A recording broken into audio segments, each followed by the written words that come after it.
Yo, what's going on? I'm back. I'm actually streaming 2 days in a row. I don't know how, but we out here, okay?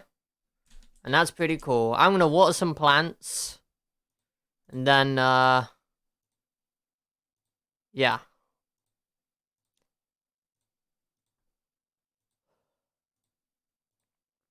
We do be watering some plants, so there you go.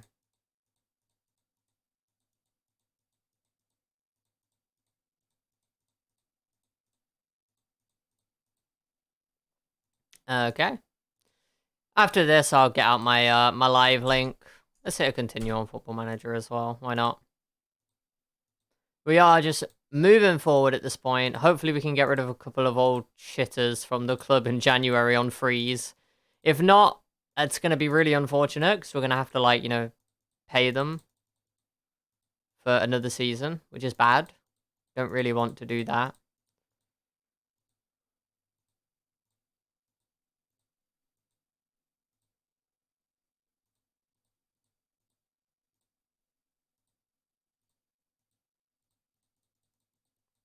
Stinky, you can't just go back to sleep. What the heck? Okay, here we go. What we got in the inbox? Transfer talk.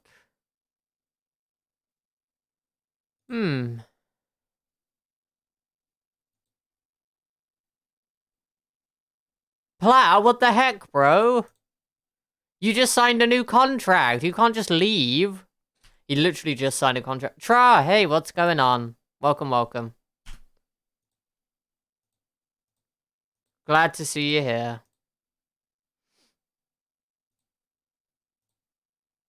We are currently watering the plants.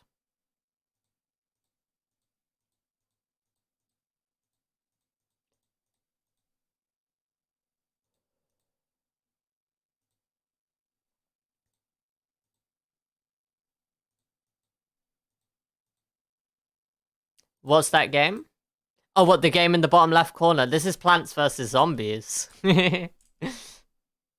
So we're playing Football Manager, but I also sometimes have this little version of Plants vs. Zombies in the corner.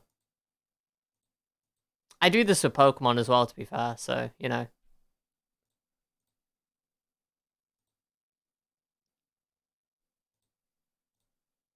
Okay, cool. Let's play Football Manager now. Cobblers at the top. I don't think they will be, but welcome to the stream, you pip. Oh, wait. They actually are. Holy shit. 4 points clear. Okay. There you go. Popping off. Okay.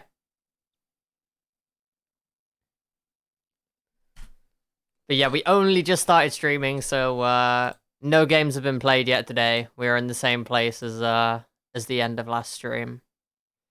1 second. Let me go ahead and post my live link in the Discord.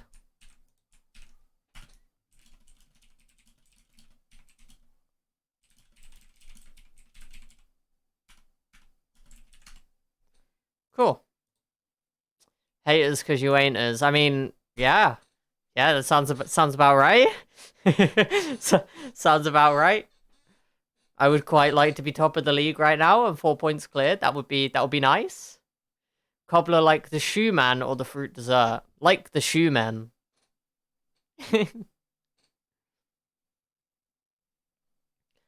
Try, if you didn't know, English football teams have, like, nicknames, and a lot of them are based around, like, industries or whatever that were in that area back in the day. So, you know, you'll have, like, the millers, the cobblers, you've got... Wait, isn't the... On Fleetwood, the COD Army as well. That's so funny. Why is that? Well, a lot of the early football teams were formed out of groups of workers, and so it's because of that, basically. Lots of the nicknames are not based off of, like, working groups, but a lot of them are, so.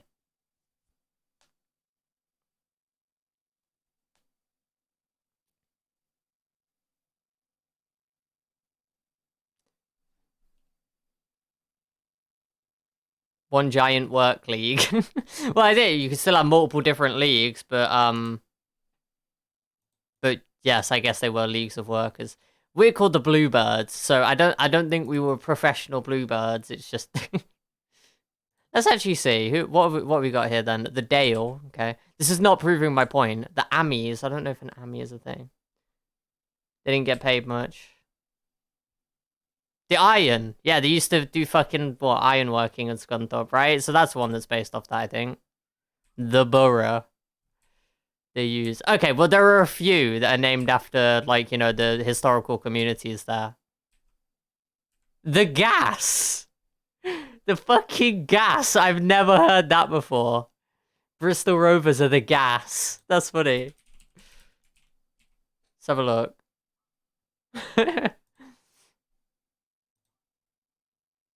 Kidderminster, the Harriers. The Cumbrians. The U's. There are a whole bunch of Red Devils and U's and Latics as well. Some of them are repeats. The Sulphurites. Now that I have never heard. That's a weird one. The Sulphurites. Okay.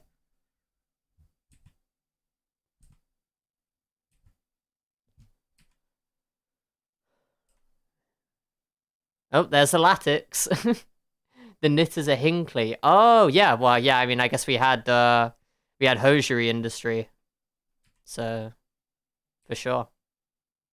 Largest wool factory in the UK. Huh. Interesting. I didn't know that.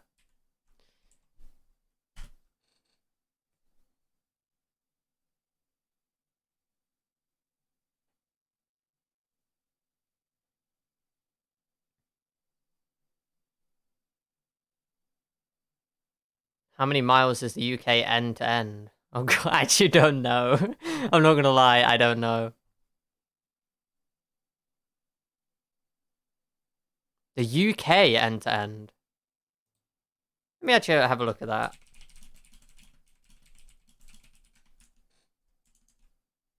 I feel like this is the kind of thing that, like, the off-road end-to-end ride is 1,200 miles long. What the fuck? That can't be a straight line, though, right?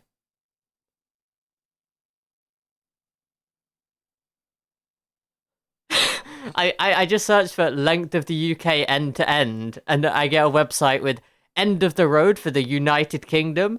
The British Empire no longer exists. Great Britain is no longer great, and the United Kingdom appears to no longer be united and headed towards its end. It's like, all right. I mean, true, but you know, that's okay.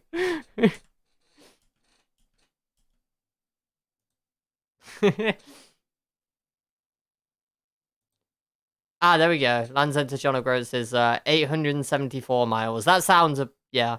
Okay.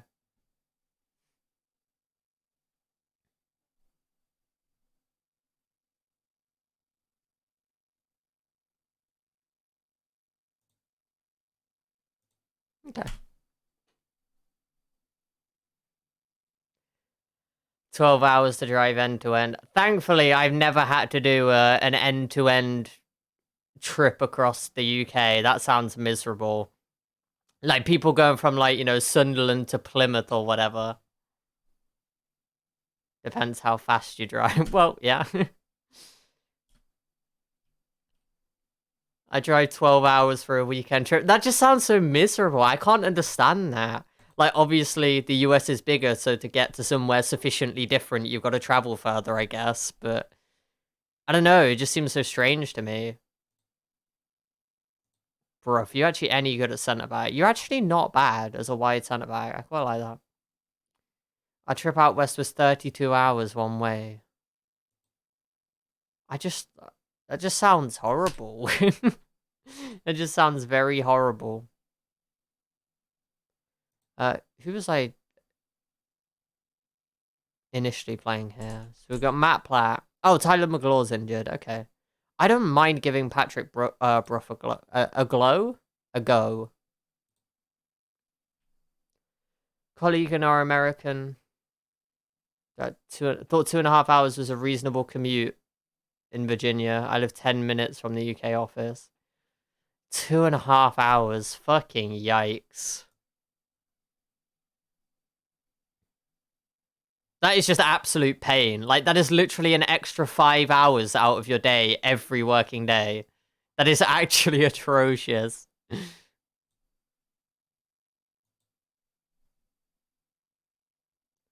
Anybody else is tired? Hutton's tired. We're getting Josh K for a game. Matt Platt, you're tired. Sam Woods, in you go. There we go. Okay. Tranmere versus Barrow. Don't know how good Tranmere are. Virginia do be pretty big, though. I mean, America be pretty big. most of the states in America are pretty big.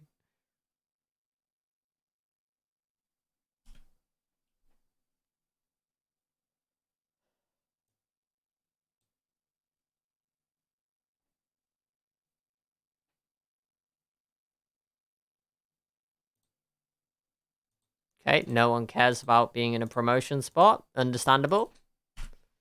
Imagine having ambition. Pepe laugh.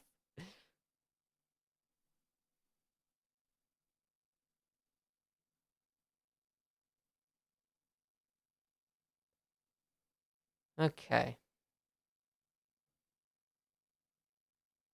Devitt. James. I mean, this is some nice football. We don't really have options in the middle right now. There we go. Oh, Luke James. Puts us 1-0 up in the 7th minute. Delicious. This is great football. We just needed, like, Gots to drop a little bit deeper. Oh, so Williams is the DLP on defend and is all the way up here. And Gots as our box-to-box was literally up with our attacking midfielder. Like, we just needed him to sit back just a little bit. And then eventually, yeah, we get the penetrative through ball. Easy clap. That was kind of strangely high positioning from my midfielders, though. But it's fine. It worked.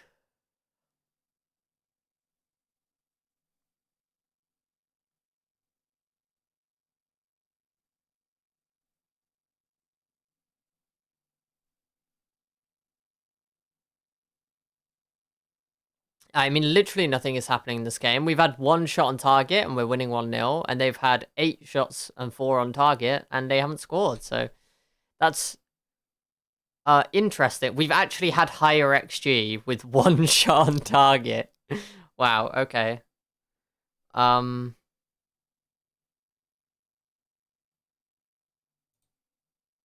Okay, most people were happy with that.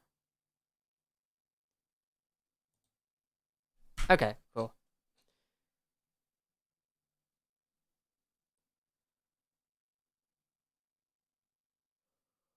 So we do have pretty good control of possession. If you play football, what position would I want to play? What position would I want to play? That's an interesting question. Because, like, I think the easiest way maybe to do this would be through, like, elimination. So I actually used to play in goal when I played. It was out of necessity because our team didn't have a goalkeeper, and then I ended up just being the goalkeeper forever. And we just conceded, so that's annoying. I should probably make some subs. So I think I would rule goalkeeper out. I don't think I would want to be a keeper, and I don't think it would work especially well for me in 11-a-side goals. The goals would just be way too big for me. I wouldn't really want to play centre back because I just don't have any kind of physicality, so that would just be very infeasible.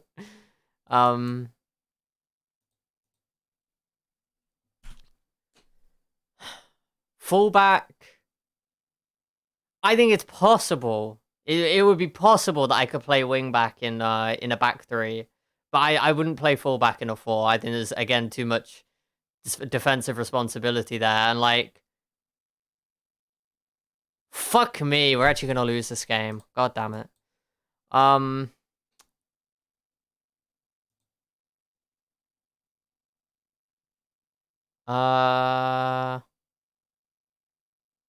Fucking Zanzal on a 6.2. Come on, bro. Come on, bro. Oops. Okay, let's go with that. Central midfield. Now that one's pretty interesting to me. I think playing central midfield in a midfield 3, like in a 4-3-3, that sounds fucking good, okay? As the most attacking midfielder in a midfield 3, there's a fair bit of responsibility on you to link towards the attacking 3. But that would be, like, okay for me, I think. So I think that's definitely a candidate, is playing the most attacking of a midfield 3. I wouldn't want to play in a midfield 2.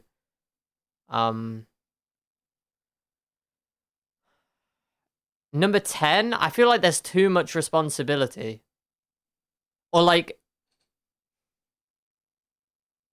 number 10 is a role where you're very much judged on your numbers, and so if you have a bad run of like actual assist or goal outputs, but you're still doing well on sort of expected assists and expected goals, people are just gonna shit on you on for that, and that's kind of annoying. But maybe 10 would be okay. But I think playing center mid would be better than 10, depending on the system. Right wing is interesting. Because, like, my main reason why I might not want to play on the wing is hang on. There we go. Is that I just can't get enough height on a cross. It's weird, right? Because, like, I could take free kicks, okay? But I couldn't do corners or crosses. I just couldn't get enough height on them. So I think that my lack of skills as a footballer are better suited to the center of the pitch than out wide. But right wing might be okay to cut in on my left foot. Up front on my own, I don't think I wasn't, like, lightning quick, and I wasn't very strong. So I think physical profile will be limiting to play up front on my own. So I think my answers would be either as the most attacking central midfielder in a midfield 3, which I think I'm leaning towards being my favorite of those options, or being a supporting, like, creative type striker. So, like, in my system that I'm playing right now with Barrow, I would probably play the DLF support role. If we're going to put it this way, I would probably be playing this role.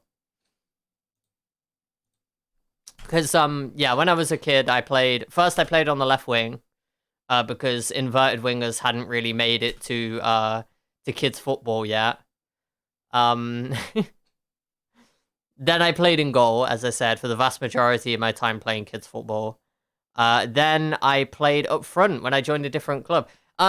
Problem with that one was, my competition for places were, on the left wing was the manager's son, and up front was the best player in the team. So I didn't start as much as I probably should have, which was kind of annoying, because he wouldn't play me in central midfield, he wouldn't play me on the right wing.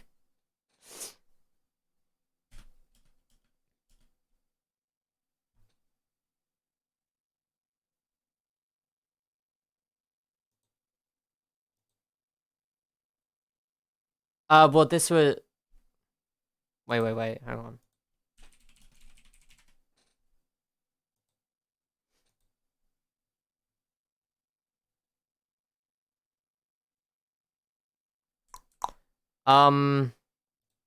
You gotta bear in mind, Tra, this is when I was a kid, yeah? So this is before my transition, yeah? So, no, I was just playing boys football.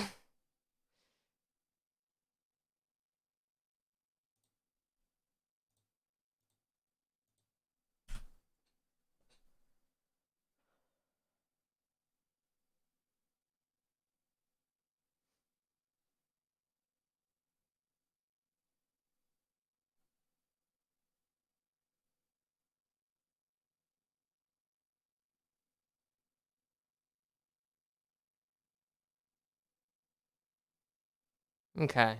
Oldham. Oldham coming up. At home, we've got to win this one, right? Oldham are trash, right? Yeah, they're 21st. We have to win this. Please. If we don't win this, then unfortunately, I think the automatic promotion dream is looking very difficult. It's looking like a very difficult ask.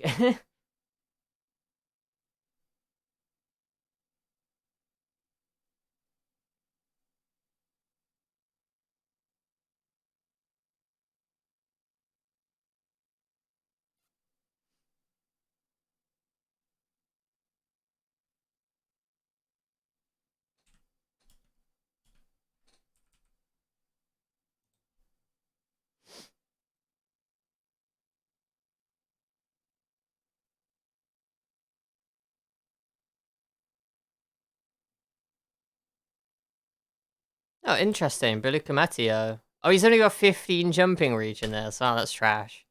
Okay. Contract set to expire. That's actually really interesting. So Lyons Foster might be available at the end of the season. Daniel Williams might be available at the end of the season. I'm not sure if he's worth it if we get promoted. If we don't, he's worth it. Walcott has strangely high pace. Kind of reminds me of Tyler McGlaw. Let me compare him to McGlaw, actually. Wow. Is he actually better? First touch, passing.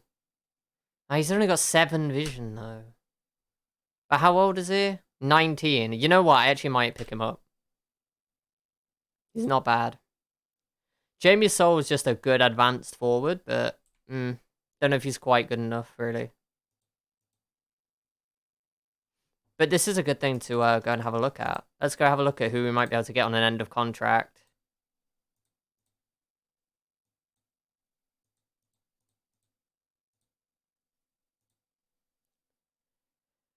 Okay, let's go. Contract status expiring in 6 months. Let's clear that. Let's clear this. Don't really want to sign anyone over sort of 29. Let's just sort by world reputation, see who we got. Oh, Kylian Mbappe. Let's have a go at him. Oh, he's not interested in moving to lower divisions in another country. How unreasonable. Alright, I guess we'll take this. I just realized we've got no recruitment package because we can't afford it, so that's interesting. Matt Ward. Looks pretty mediocre. George Williams. Kalen Hines. No, he's rubbish this year. Okay. Isaac Buckley Ricketts. Not really doing it for me.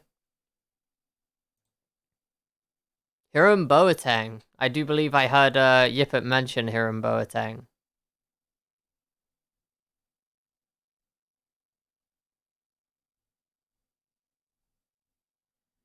Last stream.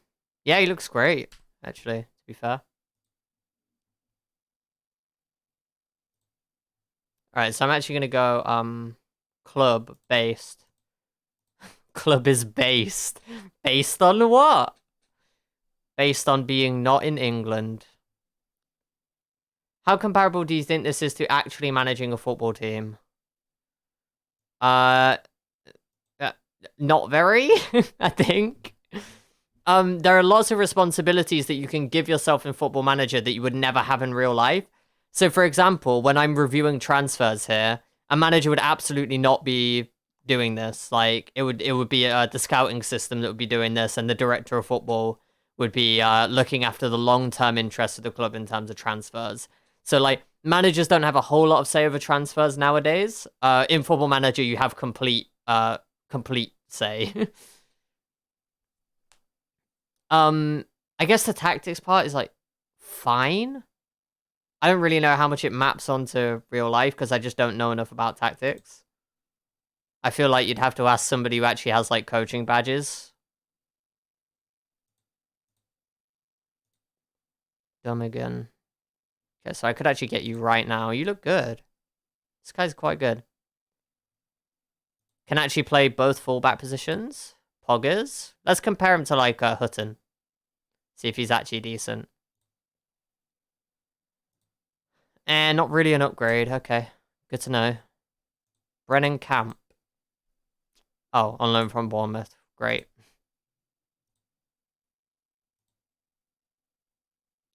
Right, the thing I'm going to look at is work permit chances likely. Or work permit chances. Work permit is not required.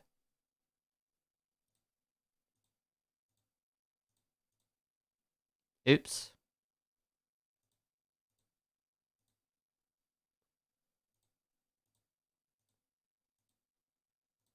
Okay. Stefan Skugel, not really doing it for me. Daniel Cleary. Mentals are actually pretty good. I think he might be good, actually. I can't quite tell. I think he might be good. Raynal Hercules. What a name. Greg Sloggett. He's alright. Yeah, Dundalk actually have some good players. Gotta respect that. And their contract's actually running out in like 3 days. So they might be completely free transfers I can pick up. Brennan. Nah. Not really seeing it. Adam McDonnell. Yo! His physicals suck, but his technicals and mentals are fantastic. Interesting. Tommy Robson. That's almost an unfortunate name.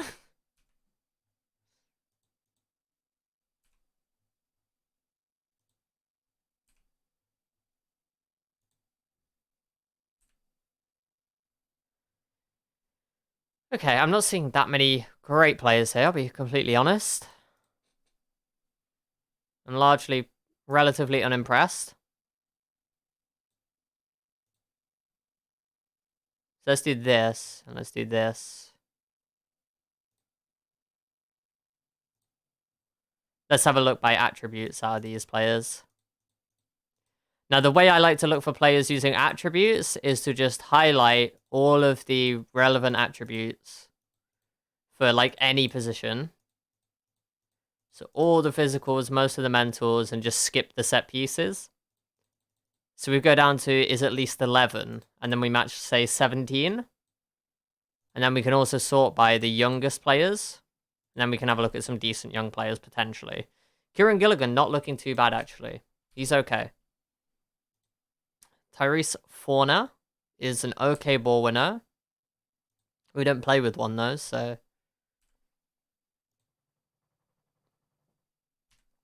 Longdon not looking great there, and we don't play with a winger. Miles Kenlock, that seems like a potentially really solid transfer. Very well-rounded. Sloggett we're already looking at. Josh Daniels. Mediocre. Bosniak.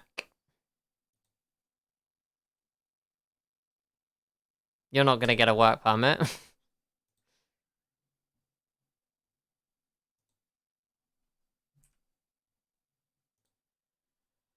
Samu Corral is exceptional. I don't understand why he's 3 stars, because he's clearly better than this. Let me see on the scout summary. Does it tell me he won't... Yeah, I won't get a work permit. Okay. He looks so good. That's weird. Anyway. Something I did want to go and look at is the Welsh national team. Or the Welsh top division. Who is TNS's best player?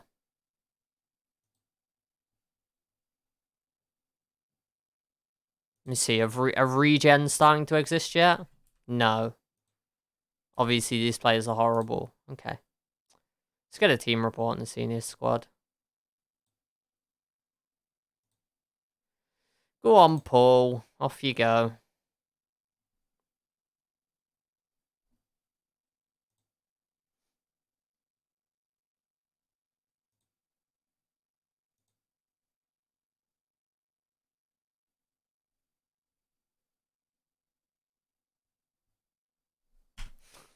Our head of youth development is absolutely terrible. It's kind of funny.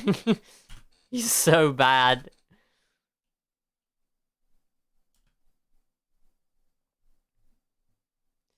Whoa. Okay. This is not good.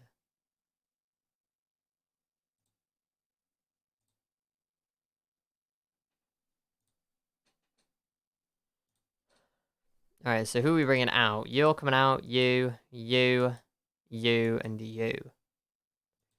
Okay. That's interesting.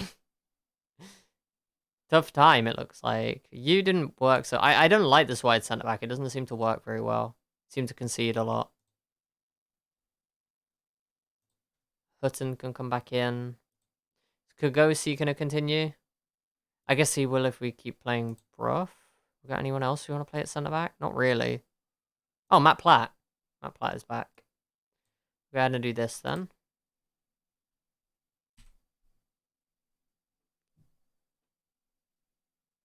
Zanzala, can I criticize your last game?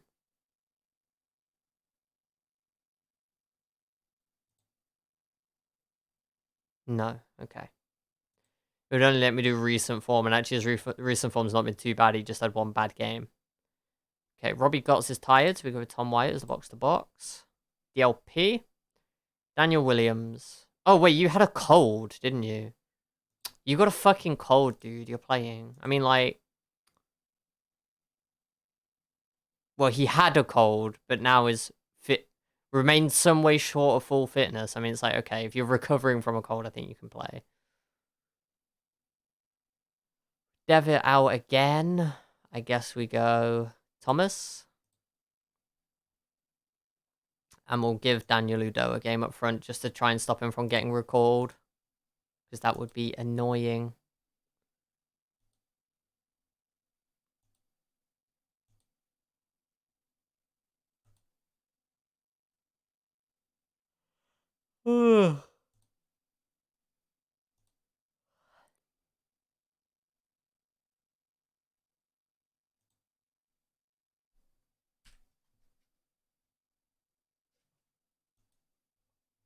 Okay. Pretty bare bones team. We are struggling with injuries a bit. We could definitely do with a break. Just give us a couple of weeks away and we'll come back fighting strong, hopefully. But we've got to get a break first. I don't know when that's going to come.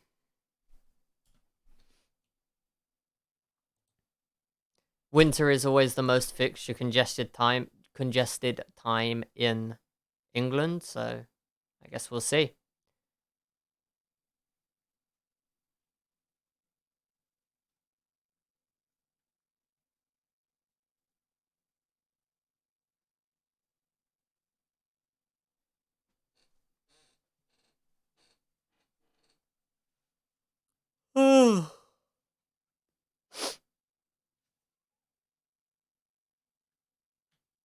Thomas. Couldn't get the ball into Hutton. Platt. Hutton. Hey, Zanzala gets a goal after a bit of a scramble. Not the prettiest goal I've ever seen, but we'll take it. We'll take it, because we do need a win here. Otherwise, we are not having a good time.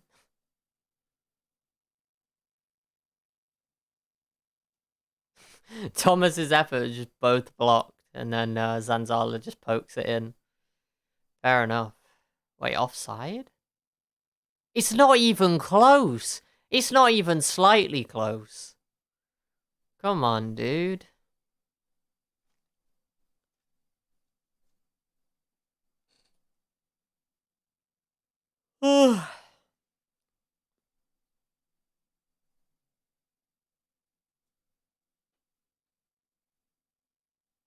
Alright, they've had one shot, so I think we are comfortably dominating this game, which is good. Only being 1-0 up, kind of problematic, so hopefully we're going to score from a free kick here, but we'll see. We are. Excellent. Alright, that should hopefully secure us a win here. That's really good. That's good news. I was concerned, I will be completely honest.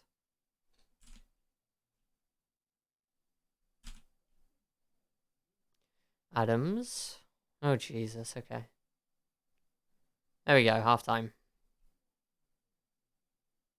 Yeah, I mean, their XG has been 0.11. I think we might be okay.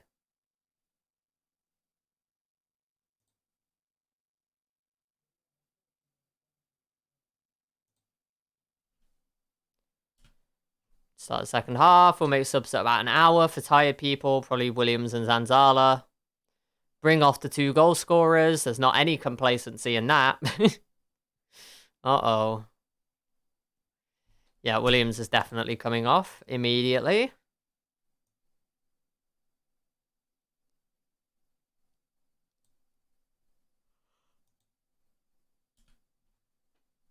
Okay. Wait, we got we got a pen from the long throw. Awesome. Good stuff. All right, Zanzala is very lucky to score that pen. I'm going to be completely honest, but we'll take it. Something tells me I'm also going to get slated if I bring him off when he's on 2 goals as well.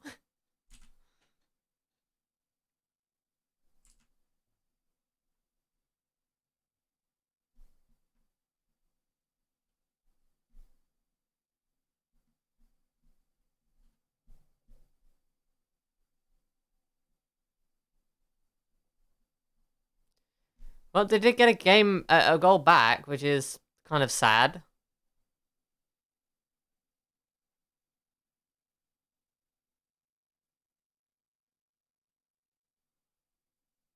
Just beats the defensive line at the back post. Who is this? It is Bruff. Woods, Grayson, and Platt are my back three. So what are you doing here, Woods? I'm going to go ahead and blame that on Woods, who is a backup player. So, you know, we got away with it for this game, but Woods will be out for the next game.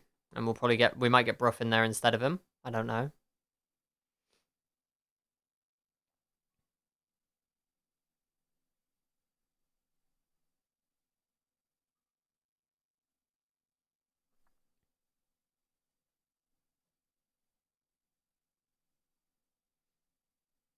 Udo, Thomas, Grayson. This is decent football. That's a red card. Cat jam, true. True. We do like a bit of American Idiot. Very cool. I'm not gonna lie, at this point it is a bit of a normie cat jam, but it is still a cat jam nonetheless.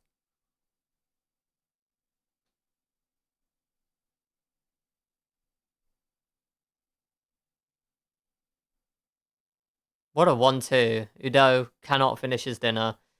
That man is so bad considering. It's crazy. Considering how good he used to be in FM. Hate to see it.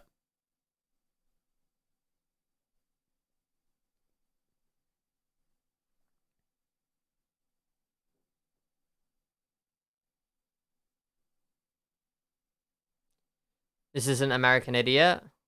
It's the album. It's the album. I know it's Holiday. The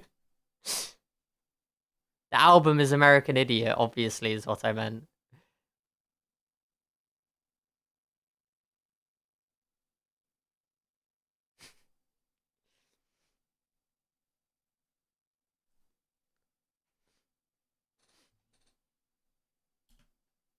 It's alright. It's easy to understand why that would be confused. That is fair enough.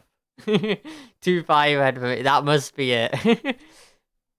Automatic promotion spots. I mean, it's only for a few moments probably because we played a game more than everyone else in the league almost. But you know, that's okay. It's good. We're not on 2 points a game. I would like to be on 2 points a game, but only Northampton are at the moment. So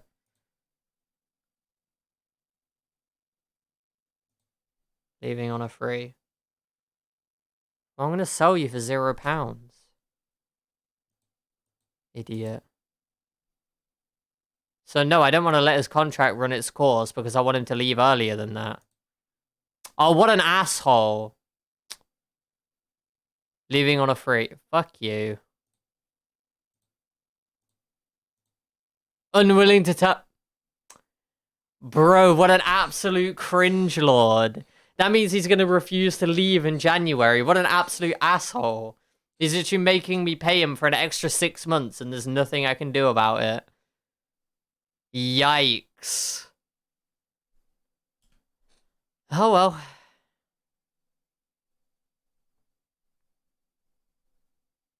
Down you go to the under 18s, I guess.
Bradford. This has got to be another dub. We need another dub here, please.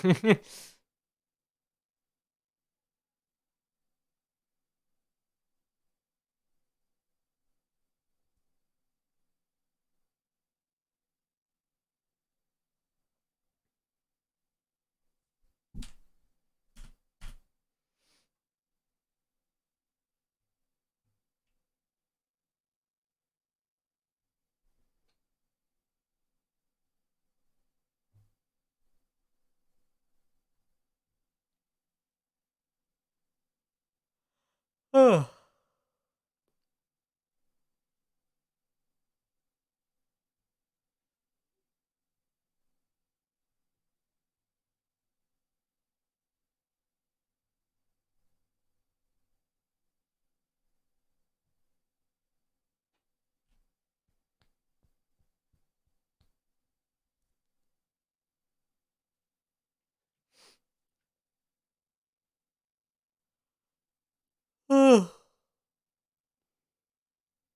I'm tired. An absolute classic. Could not do a stream without being tired. That would be quite insane. God damn it.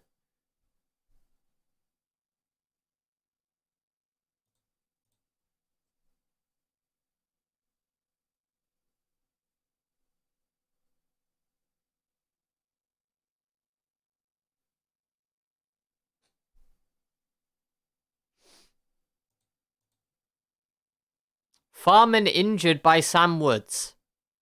For 6 months! My defender has literally injured my main goalkeeper for up to 6 months in training. Bro, what? Are you serious? Oh my god.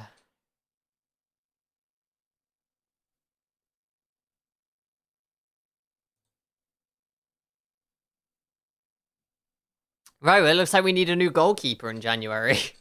That was unexpected, but alright, we'll see.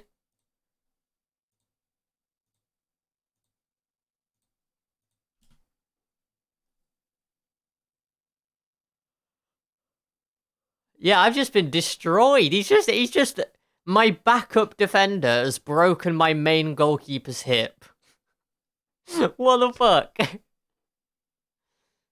That is brutal.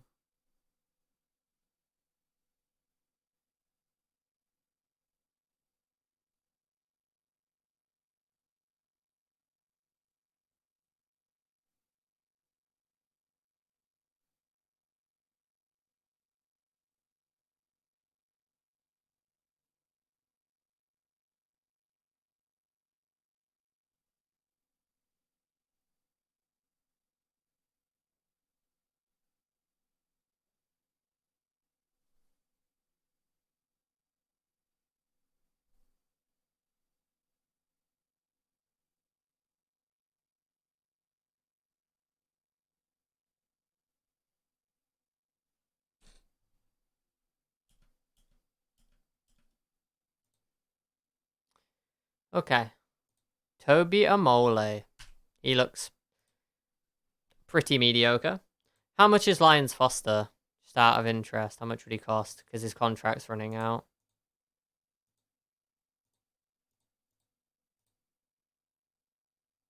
That's still too much. Can't pay 150k, unfortunately. It's a sad time.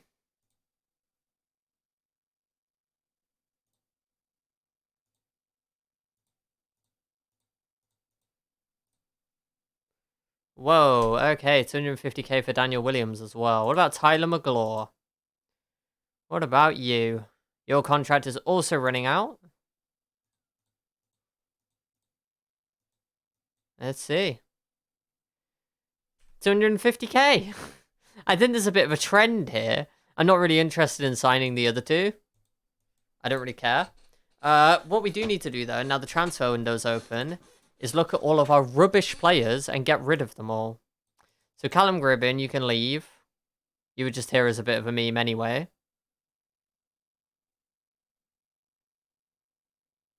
Contract, terminate, trial. Goodbye. Right, Lillis, Taylor, Ellis, Maloney. Actually, we kind of need to keep Maloney around for right now. Mike Jones can go. Connor Brown can go. Let's sort by appearances just to see who the truly useless players are.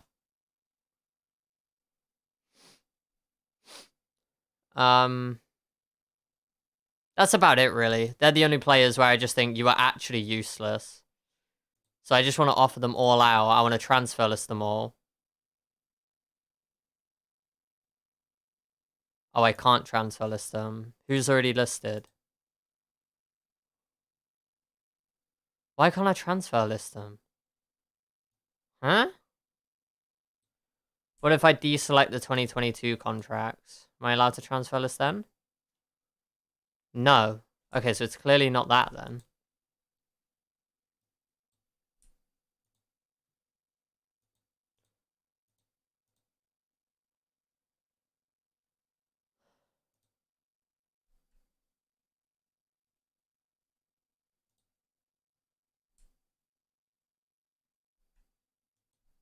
Why can't I...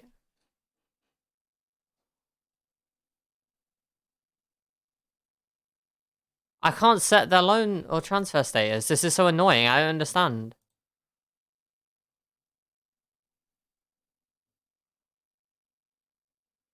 Okay, well, whatever.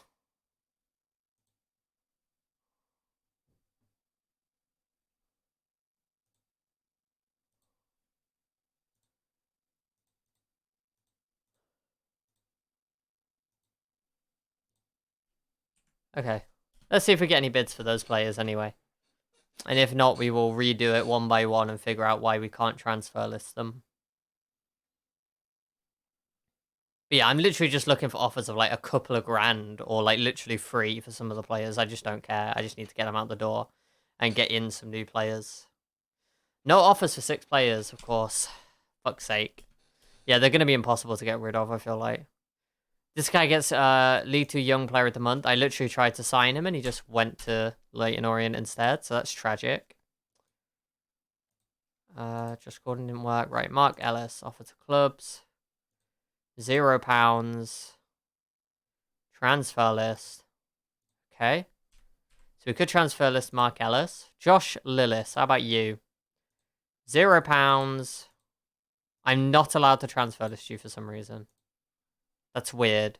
Is it because he's a... Oh, because he's a goalkeeping coach, I bet. That's super weird. I'm not allowed to transfer Jason Taylor either because he's a coach. Okay, that's making some things make sense now then. Connor Brown. You're 30. Not really interested. I'll just transfer list you. Let's see. Can we get anything for you? So, let's have a look at these as staff attributes. You are a trash goalkeeping coach. Okay. What about Jason Taylor as a coach? Terrible. Yeah, okay. So I'm fine with them just both leaving. Because they're overpaid for their positions anyway. I could get coaches and goalkeeping coaches as good as them for half the cost. So that's what I would rather do.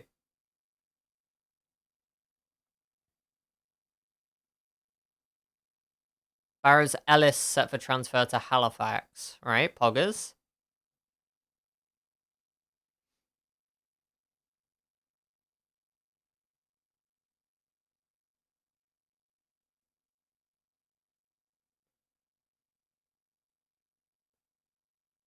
I'm not paying 500 quid a week of his wages. Come on. Come on. We surely do not need selling team wage contributions at this level. I need to go have a look at my squad depth as well, though.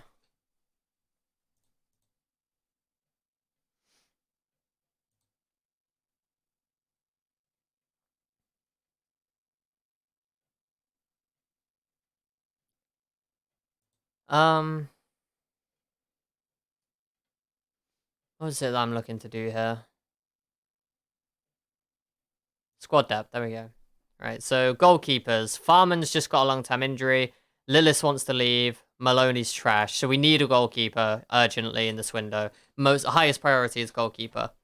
terms of centre-backs, we have 4 great ones, a couple of decent cover options, and Sam Woods. So we're fine for centre-back, really. More fine than I thought, actually. When it comes to fullbacks, we've got Josh Kay as a fullback for both sides. We've got Hutton on one side. We've got Brough on the other. We've got Kogosi that covers here. We've got Lyons, Foster, and Gotts that cover here. I wouldn't mind one more wing-back that plays both sides. So we'll see how the scout reports come through on those Irish players. Because one of those could play both sides. Central midfield, we need 4 of these. We've got, well, Grayson doesn't really count, but we do not have Mike Jones. We have Robbie Gotts, Daniel Williams. Joe Grayson kind of counts, but I still need 2 more, which is going to be Tom White and, I mean, I guess, oh, Beadling's actually long-term injured, isn't he? Don't really want you. Jamie Devitt doesn't really fit what we're playing, so central midfielder wouldn't be the end of the world. Attacker midfielders, we're fine. We've got Thomas, we've got Luke James, we've got Jamie Devitt. They all rotate in there. Up top, we've got Zanzala, James, Udo, Thomas. I mean, the squad is just a bit thin, to be honest, but we need a goalkeeper. And considering we only have 1.5k in the wages, I'm just going to have to take what I can get, I think. Let's clear this. Let's go. Goalkeeper. Let's see, what have we got?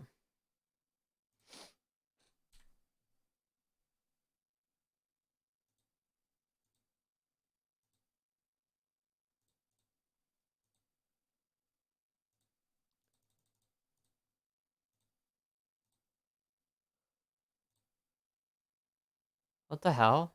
Are there no decent goalkeepers? Is everyone trash? Okay, let's try offering all of these trials.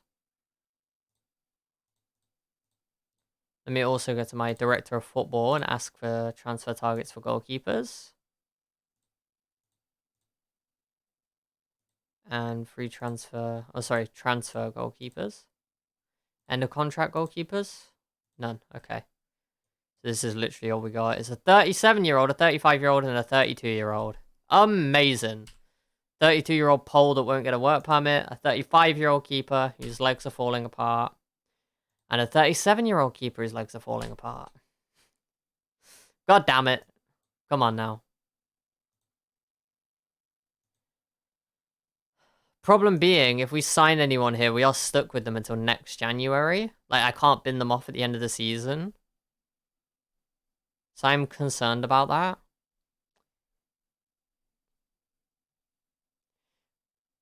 How long is McGlaw out for? 12 weeks, 12 days and 5 weeks.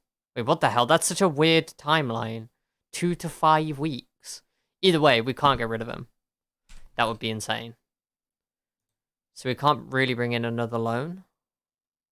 I mean, we could do. It just means that we have to rotate around who's on the bench. So I guess we have a look at loan keepers as well, just in case. And soft, let's go loan, doubtful. Let's go any. Let's go. Loan status is listed. Luca Ashby Hammond. Not bad. Kovar, interesting. He's actually not that good either. He's been nerfed this year.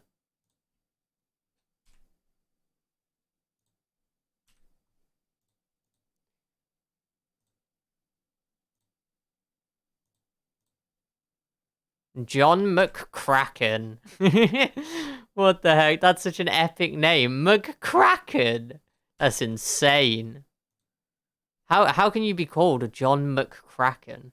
What an absolute beast.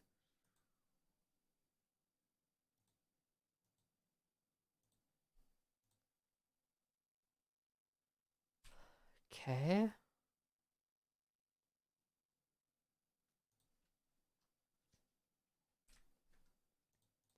Let's have a look at John Mccracken. Compare with Farman. What do we see here? Farman is just a lot better. That's unfortunate. Okay. Welp. Rip. Then this is what I get for having no scouting package. It's ruining me.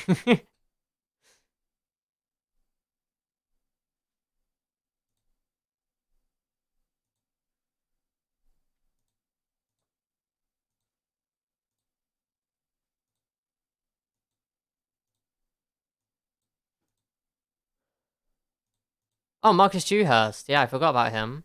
And he'd only cost 600 quid a week. Okay, yeah, that looks like an option then, doesn't it?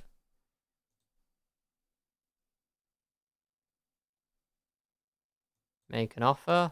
Loan. Yeah, Poggers. Let's do it. Okay, it has to be a sweeper keeper apparently. That's fine. We're just playing sweeper keeper defend. Whatever. Yeah, alright. I mean, well, actually, I should probably look at his actual attributes. Okay, he's a bit better than John Mccracken. Which is a shame. I would have liked to have signed Mccracken because of his name, but, you know. It is what it is. Yeah, so Dewhurst, close to Farman, has some advantages, like better pace and agility. That's nice. Doesn't quite have the distribution. Does have reasonable passing. I mean, it's about the same level. It's slightly below Farman's, but we're just looking at a short-term option here. So I think Marcus Dewhurst as a keeper makes a lot of sense. Unless any of these trialists are really good, in which case we'll look at them.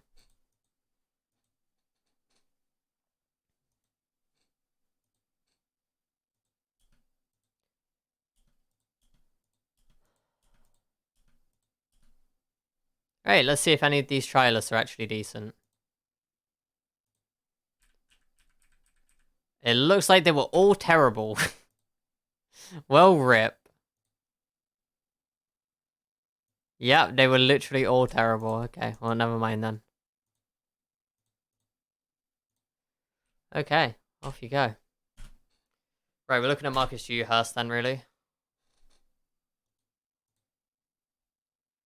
We do, unfortunately for now, have to play Scott Maloney, which is problematic.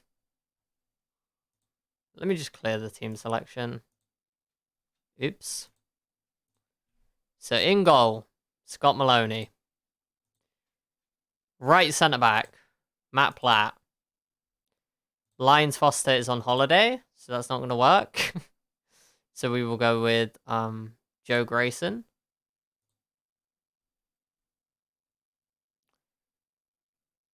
Left centre back, Bruff is a bit tired, so we'll go with Kugosi. I think. Yeah, we'll go with Kugosi. Joe Grayson's actually tired.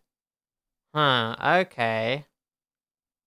That is a bit of a problem. I guess we do go with Sam Woods then. But I think Kogosi's going to be better at ball playing, right? Yeah, actually not horrible. Okay. So we'll do this.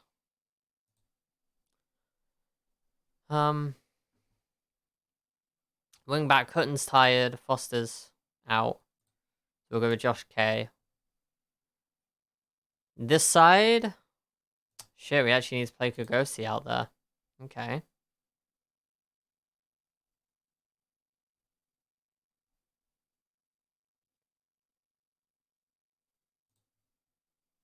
Unless we do this. I mean, are you really a 2.5-star ball player? 10, 10, 10, 7. Ugh, whatever. It's fine. Whatever you got. 7, 9, 8, 6. Yikes. And Kogosi is 9, 9, 9, 9. Yeah, whatever. Yeah, okay, we'll do it this way around. And then we'll actually do it this way around. I think. Let's show heights. Yeah, oh yeah, Kogosi's 5'9", so. Robbie Gotts in his box-to-box role, as usual. DLP will go with Tom White. Or, wait, no, Daniel Williams? Yeah. Sure.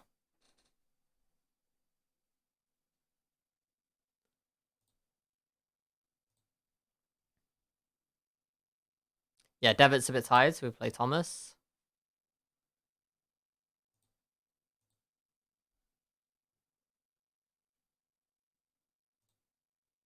Okay, cool, we're fine.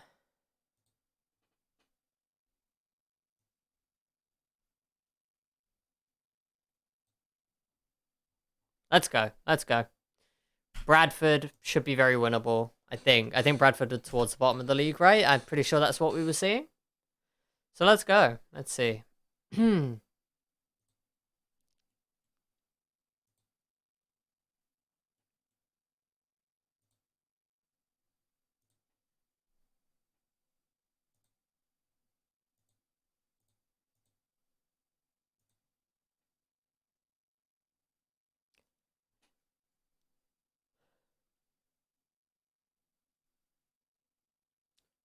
Roku is losing the YouTube app next month. Welcome to the stream, Strawberry Blonde. I have no idea who Roku are, and I don't know anything about the YouTube app. We are losing after 7 minutes. No, okay, he's offside. I thought he was offside. Cool. But welcome to the stream. I'm glad to have you here. I hope you're well. Are Roku like a third party that YouTube hired to make the app? And now their contract has run out or something?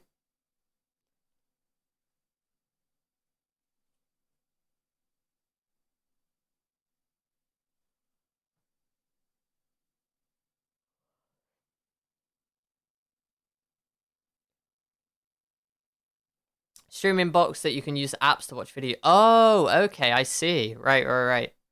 A streaming box. Right. Okay. For like a TV, or they had a dispute with Google, so Google is cutting them off. Rip in pieces, Roku. That'll teach them to fuck with big business.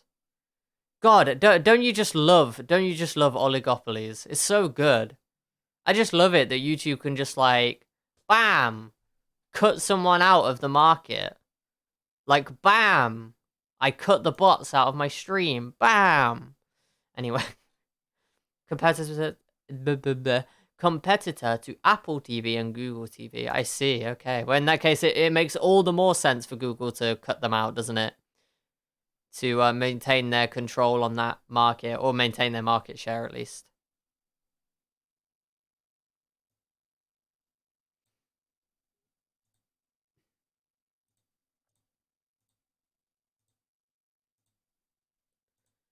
Okay, that wasn't the most inspiring team talk. We are winning 1-0 though. Who scored? James scored. Good. It's kind of scary. Oh my god, they hit the bar. Okay. It's just sad, yeah. Any of the phone companies if they wanted. Yeah, I guess so. Yeah, that is kind of fucked. I don't know, yeah, I suppose it's like when I hear stuff like this, I don't necessarily get scared by stuff like this because it's like expected. Do you know what I mean? Like, I just expect predatory practices. So, and I'm not meaning to be the person who's like, oh my god, the world's ending? Like, you didn't know that? Duh. Like, but personally, just on particular things like that, I'm a bit numbed to it. But yeah, there are lots of scary things in the world, and I suppose the power of big tech companies is definitely one of them. Right, good. Udo has to score a penalty to get himself a goal. Good for him.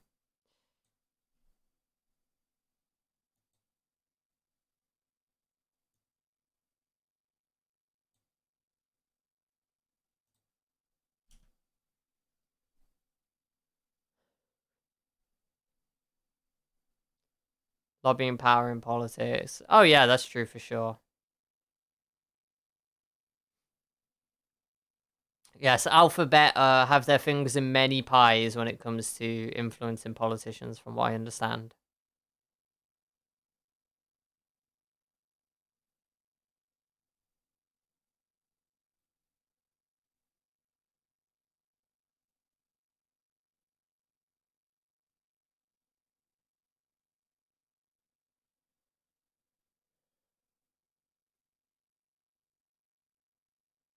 What a bizarre goal. The goalkeeper... Oh, what? Is this allowed? It's almost like a movie. Yeah, you know what? Sometimes actually, sometimes I feel like that about the world, is that like, if you go back 10 years, then there are things about like today's world. I can't necessarily name that many things off the top of my head, but there are things about today's world that seem like they would be movie material for what the world would be like in 2021. I don't know if that made sense, but like I'm kind of agreeing. Yeah, I get you. I get you.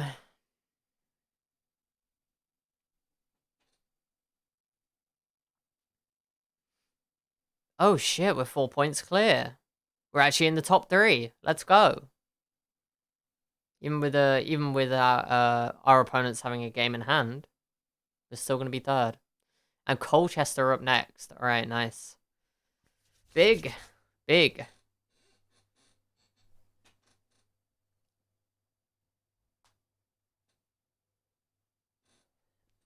$20 games to go. And we're in third. Good stuff. Well, we're definitely not getting relegated this year, so that's nice. I'm glad we're avoiding that.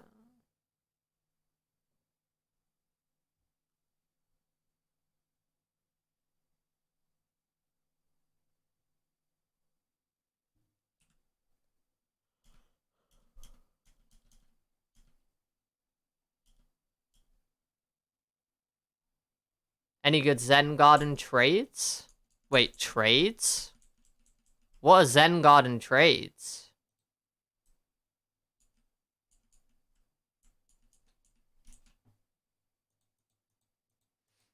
I will just say the Zen Garden is actually different in different versions. I'm so confused trading their contracts.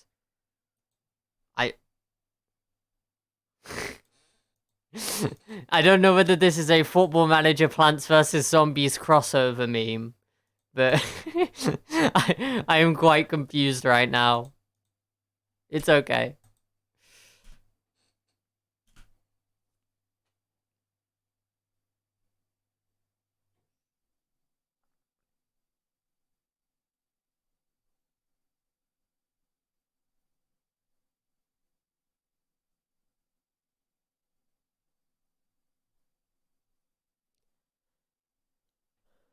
I was just playing the mobile version today. Ah, cool. Nice. Gotta love some Plants vs Zombies. Gotta love it. I personally not played a version other than Game of the Year edition. So on PC. So this is my Plants vs Zombies experience.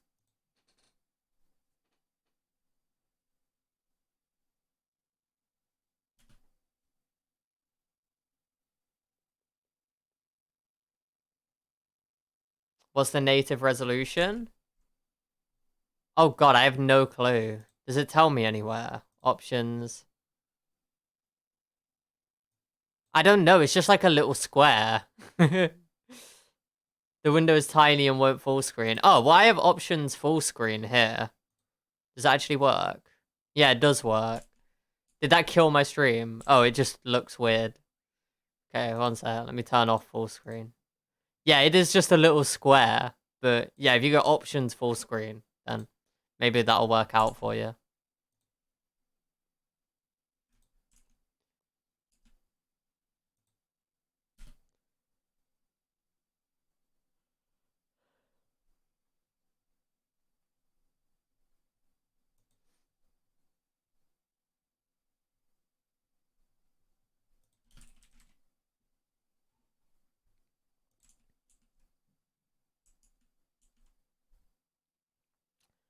When I force full screen, it screws up my desktop resolution. Oh, that sounds very annoying. Yeah, I don't know. I like playing in a little window. That's just what I do. So yeah, I just play it in the little window mode. I think it's cute, you know? You can watch a video while you're playing in the little window mode in the corner.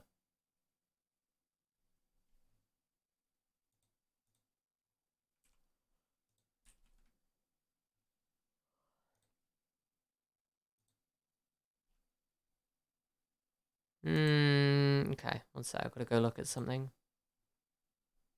Let's go have a look at the transfer list.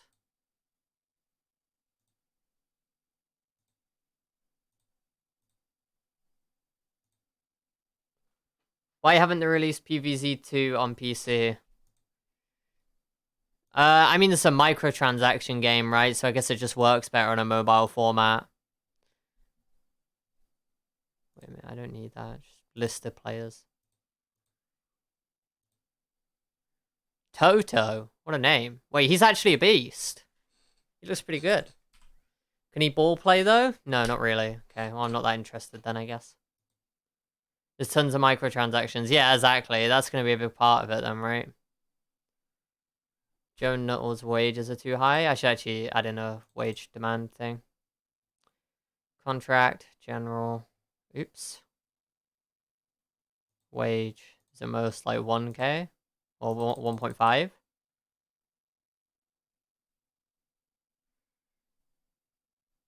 There we go. Who we got? Stuart Moore. Mediocre keeper. Elliot Whitehouse. Now he looks like maybe the kind of player we might be interested in. Okay, so if I loaned him, I would actually be able to get him, but I don't think he's that great, so probably not worth it. Alex Bray. Meh. Terrible. Ben Garrett. I mean, not that terrible, but still costing 1,500 quid a week to loan. Jake Eastwood. Okay.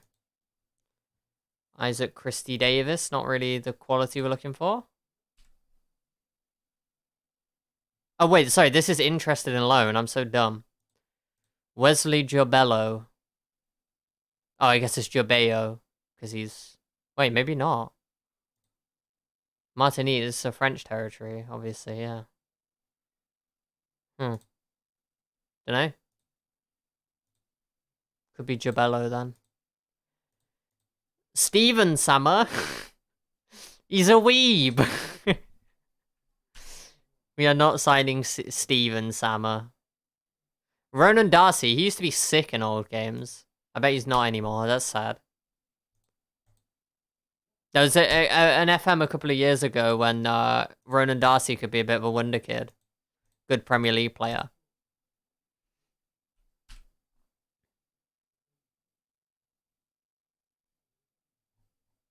Let's just have a look at like most of the plant cast costs money.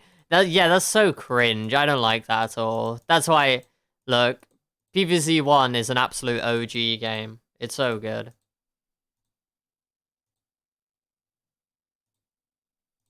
Max Melbourne. Ooh. Yeah, I like you. Leaving on a free. He looks very well-rounded. Got good long throws as well. That's cool.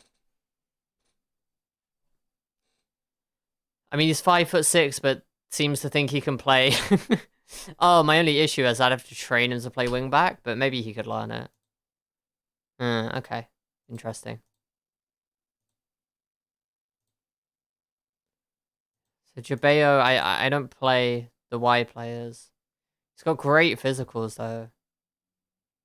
He's honestly really good. So I mean, he could play as a 10. He could play as our 10. But then again, I mean, when I'm looking at it, 10 passing and 10 vision as a 10, not really. That ain't really it. He's got 4 tackling. Yeah, he's probably just not the right kind of player for us. Unless we play him up front. And in that context, his passing's not even that bad. He could actually play DLF, but he'd be mainly pressing forward. I actually really like the idea of Wesley Jabello playing up front. I think he looks great for that. Costs 150k for right now, though. So that is an issue. Hibbs wanted him on an end of contract. I think he's actually good, though. Let's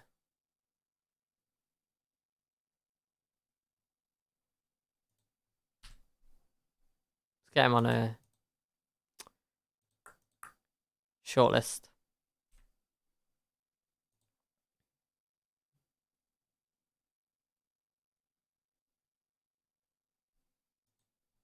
Okay, fine. We'll scout Steven Sammer. Whatever. It's fine.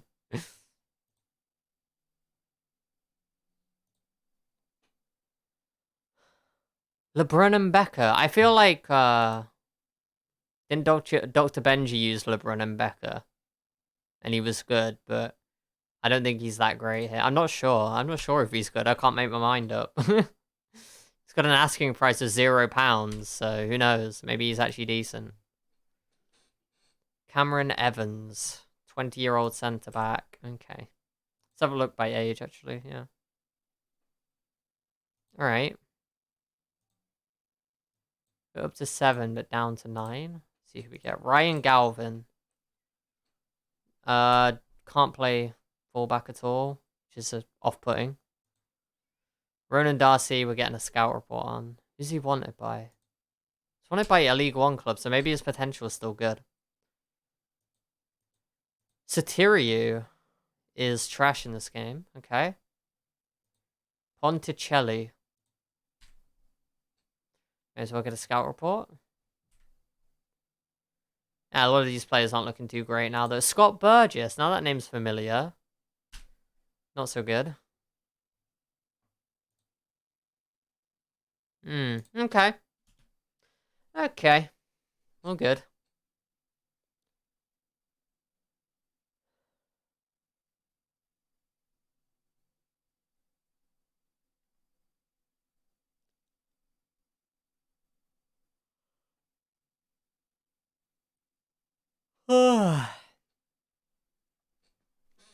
Alright, I'm gonna be right back for 1 second.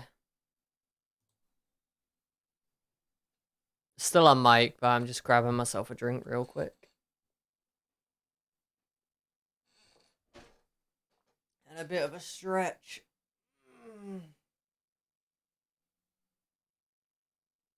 Ow, my arm. That is painful. Okay.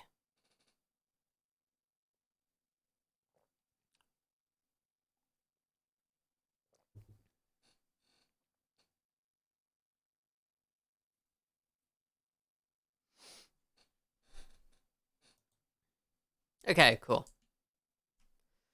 We good. And we got Marcus Dewhurst in. Very cool. Backup goalkeeper is in.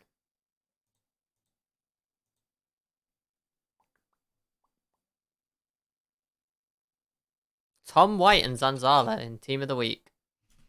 Oh, there you go. Oh, and we've got a break. 11 days until the next game. Awesome.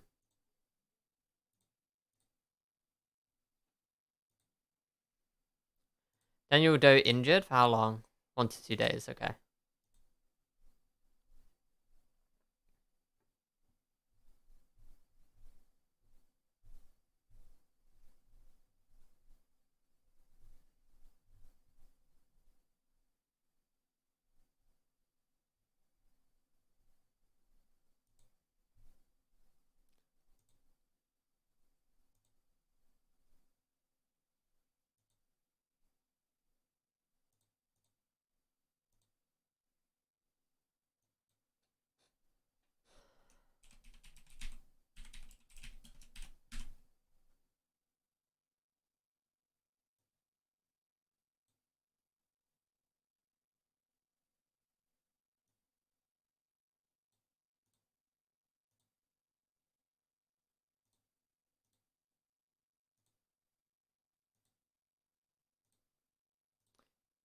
Do you have Thanksgiving there? No, we don't do Thanksgiving, actually.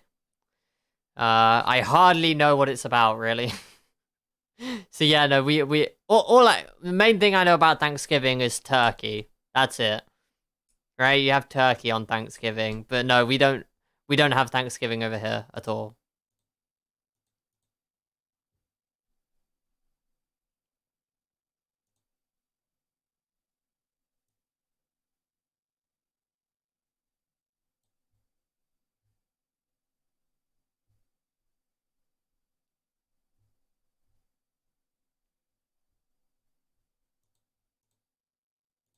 Oh yeah, I remember what I was doing now. I wanted to change the formation here. Do this. Shadow Striker. This is it, actually. Cool. So we can switch to that during the game. Lots of turkey sales. Ah, yep. Sag.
I should probably set up like a best 11, but I guess I'll wait until next season to do it now.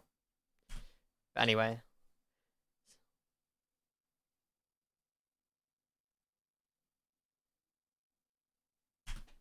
Wait a minute. Is that a thing that actually happened? That sounds like bullshit. that sounds like settler propaganda. I actually have no idea. Okay, let's have a look. Thanksgiving is a national holiday celebrated on various dates in the US, Canada, Grenada, St. Lucia, and Liberia. It began as a day of giving thanks for sacrifice for the blessing of the harvest and of the preceding year. Similarly named festival holidays occur in Germany and Japan. Thanksgiving is celebrated on the second Monday of October in Canada, the fourth Thursday of November in the United States. Although Thanksgiving has historical roots in religious and cultural traditions, it has long been celebrated as a secular holiday as well. The question of whether the first Thanksgiving was held in the US has been a subject of dispute, blah blah blah.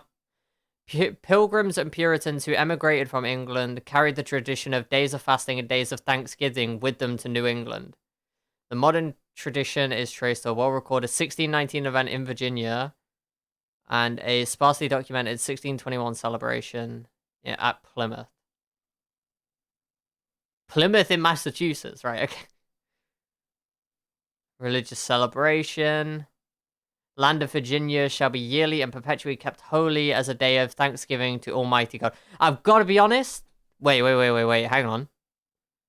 Prompted by a good harvest. The Pilgrims celebrated this with a tribe of Native Americans who, along with the last surviving Patuxet, had helped them get through the previous winter by giving them food in time of scarcity.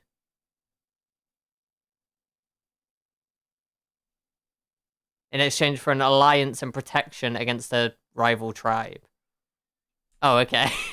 Well, all right. I mean, that's not really you know. So yes, I suppose they technically did do it with they technically did have a celebration with some natives, but it was only because they were, providing the natives with shit to protect against each other. If you believe Wikipedia, anyway. Kieran Gilligan has 5-star potential, but that's only League 1 5-star potential, so I don't really care about that. Cameron Dummigan is not terrible, but all the wages are so high on players here. Hiram Boateng looks great. With good League 1 potential, but I mean, he's 25, so he's not going to get better. He's a great playmaker. Honestly, as a DLP on defend, he's kind of cracked. I mean, he's not cracked, but he's decent for this level. So, Hiram Boateng is interesting to keep an eye on. So, I'm just going to add him to the shortlist.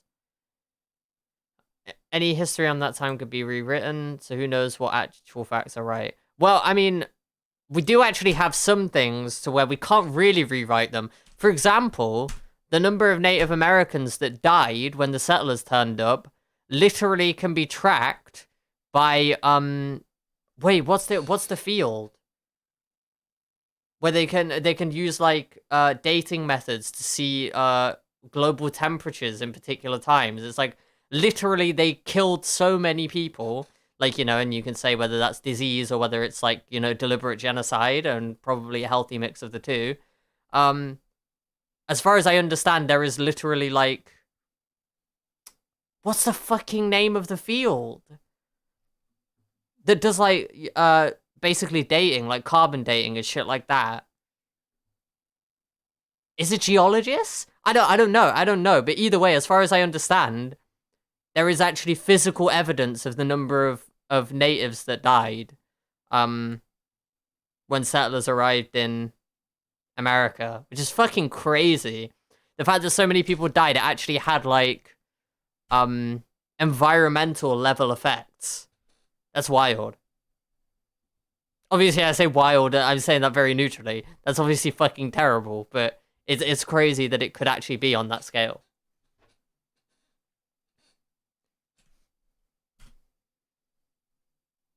Oh, Ellis, you twat. Get out of my club. Oh, I'm so triggered. He just rejected that.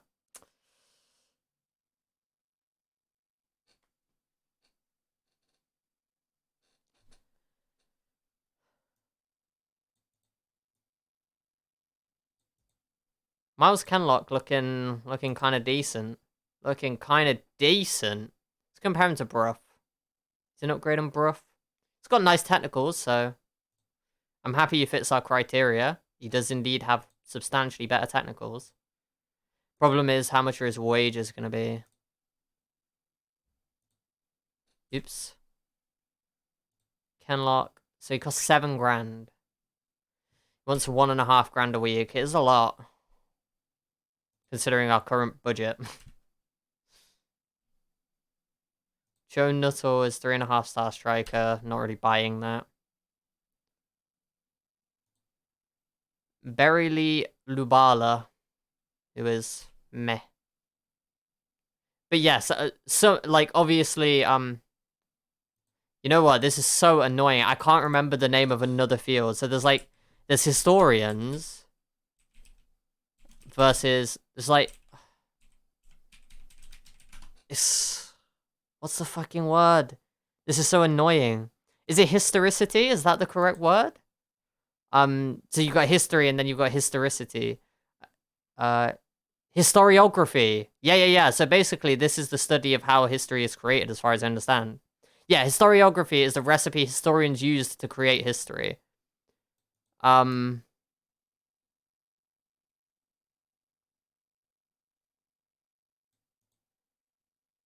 Okay, so you have history, which is like the telling of. So history can be rewritten by the victor or whatever.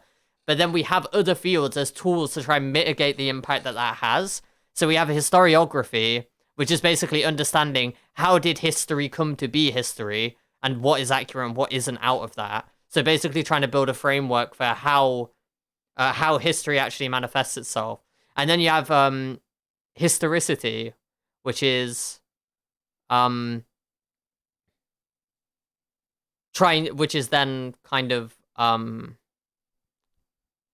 well, here their description is the process of separating fact from legend and recreating exactly how history played out. So it's essentially you take the understanding, you take the history, the accepted history, you take the historiography to understand how that history was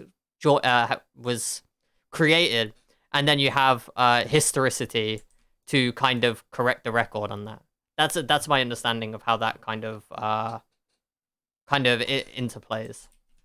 European history must be really tough since it dates so much further in time. That's a good question. I've got to be honest. I don't know which parts of European history are particularly murky because we hear a lot about the Romans, right? Obviously, the Roman Empire had an enormous impact on the history of Europe. As far as I know, well, it seems to be the case anyway, from the way that you taught it in school and all that. The shit that the Romans did is kind of relatively well documented. So you've at least got that period where it's like, okay, well, there seems to be quite a lot of information here. Funnily enough, some of the places where history is most hidden is actually in the 20th century and the actions of the British Empire around the colonies as the British Empire started to fall. Holy shit. We did some absolutely terrible stuff. And we had specific operations to try and delete documentation of the kind of mass killings and stuff that we did in the countries that we had control over before giving that up. So yeah, in some sense that the true extent of those atrocities might be one of the bigger gaps in our history, in terms of, well, at least in terms of Britain.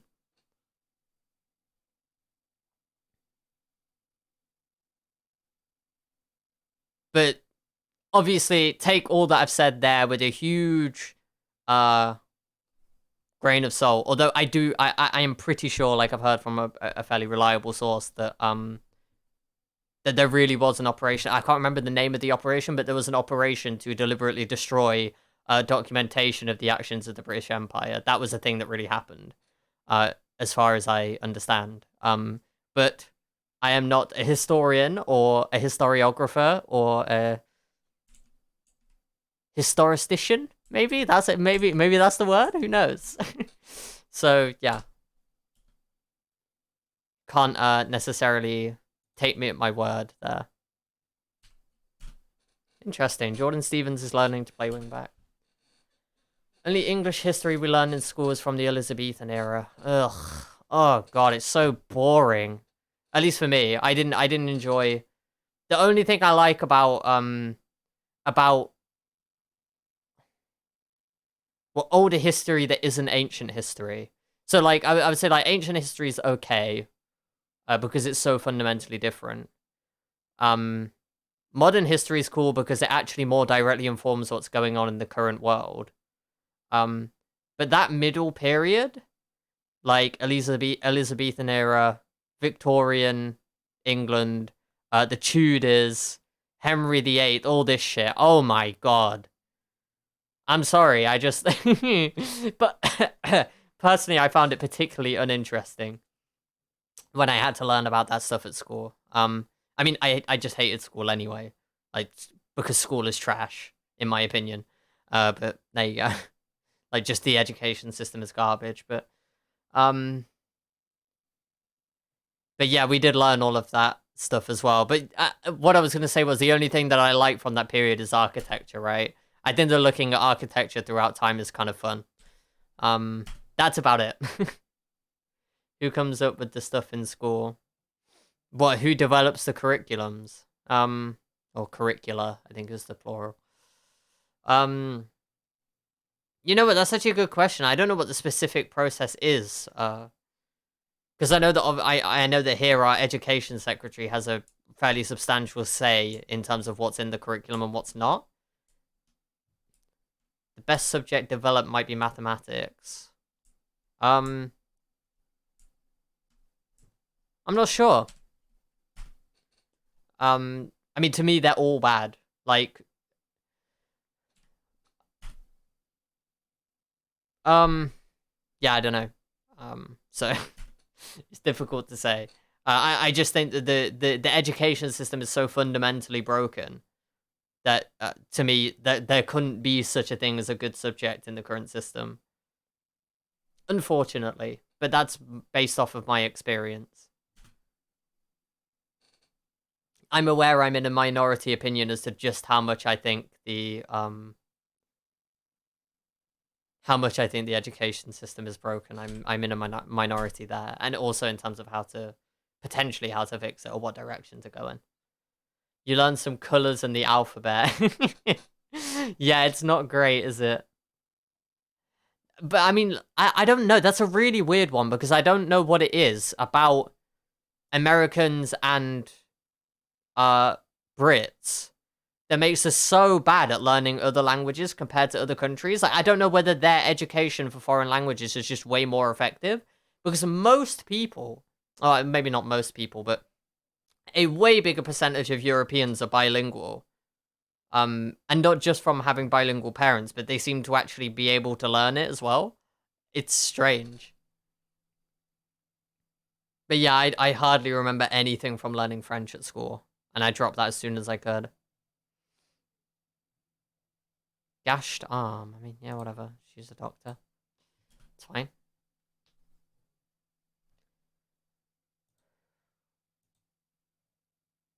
Yo! What a cracked player. Something tells me I'm not going to be able to get him. Who knows? Maybe if we get promoted, he's an option. His contract's running out. He's transfer listed. If we get promoted, he would be the kind of player we could bring in and absolutely demolish up top with. I took Spanish and learned less than I did in first grade. Yeah. Yeah, that's rough.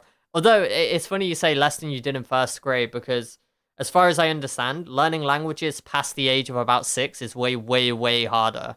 Like, I think there's a critical development period. Let's actually look that up. Critical development period for language learning.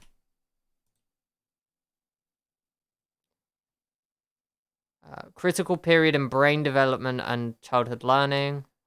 When applied to language learning, critical period hypothesis states that there is a critical time more capable of acquiring new languages. This period begins in early childhood and concludes shortly before the onset of puberty 2. What the fuck is puberty 2? I'd be surprised if it's that late. That's interesting.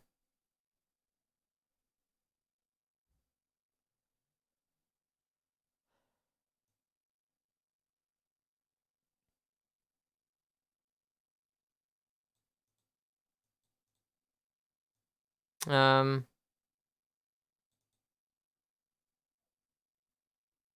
either way, I can't remember. I thought it was about age 6, but oh, from birth to age 2, apparently. Oh, sorry, sensitive period for emotional self-regulation. Huh, all right. I guess it depends on the skill then. Because like I was actually talking about this on a stream a little while back. I feel like just like this is just a feeling. It's anecdotal. Obviously, I don't have any evidence for this, and it might well be not true. It feels to me like there is a critical development period for video games. That people who start playing video games really young just have a huge fucking advantage. That is how it feels to me. When I see people with just like a natural ability to play video games, they almost always seem to, like, anecdotally, have been playing since like 5. They were playing like relatively difficult games when they were like 5. It just seems like something fucking happens there where they have a natural ability. Like, yeah, I don't know. Whereas I did not have that experience, and I feel I do not have a natural ability at video games. They should offer sign language instead. I actually think I think that's interesting. I mean, personally, sound radical and all that. I don't like the lesson system. I think it would be better if we had workshops and they were more like opt-in or opt-out. And so, you know, the school's like a learning environment. You have to be there for a minimum number of hours, but you opt in and out of whichever particular workshop you want to do. And so I actually think sign language... I think prioritizing sign language is not... Like, it's not unreasonable. Yeah, I don't know. That's an interesting question.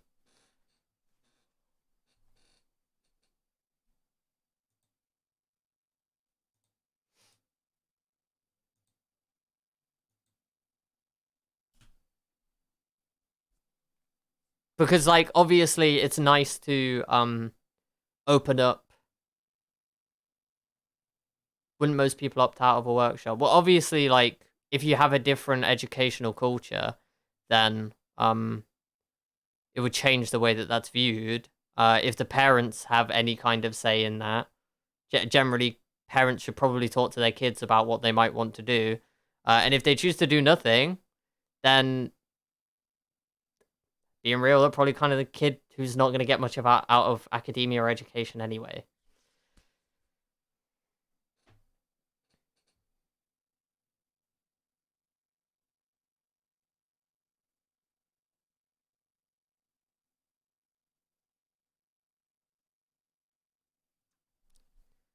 I think Miles Kenlock is a pretty good option for next season. Is he on my shortlist?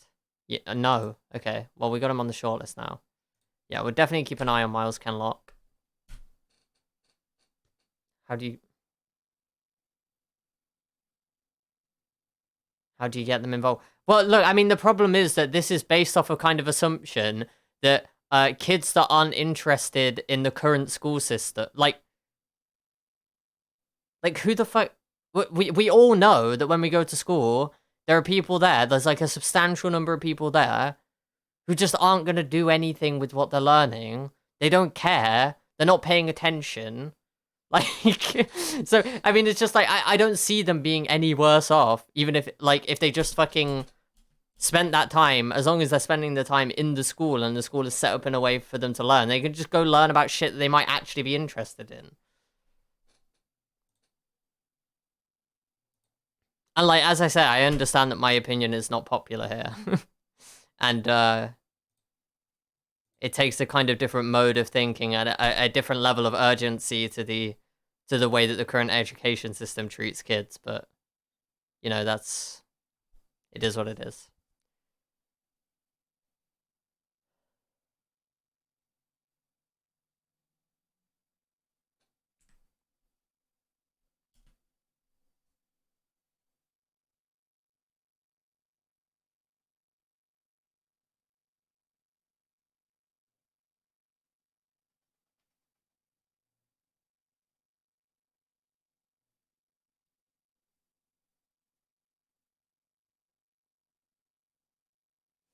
Alright, we're finally to the Colchester game. Let's go ahead and pick up a dub here.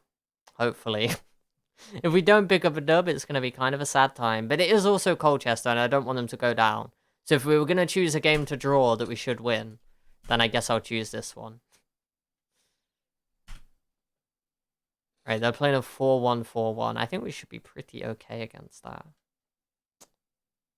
Alright, Kogosi's injured. Let's get in Bruff. I mean, let's get Sam Woods out of there for a start. Real quick. Do we have... McLaw's not quite back yet, so I think... Is it possible to be fired by the owners? Oh yeah, absolutely. If you play if you play shit, if your team plays rubbish for too long, you will be sacked in this game. You'll be fired. So yeah, it is definitely possible.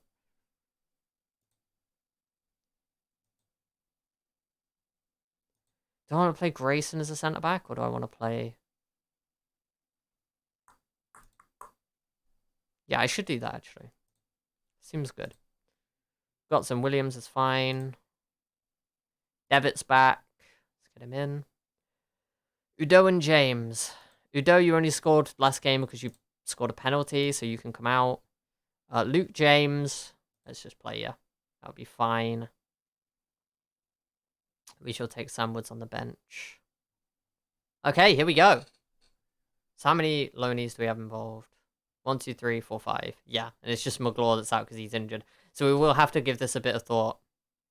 It'll probably be Thomas that drops out, or Udo. I'm not sure. But anyway. Anyway. Let's go.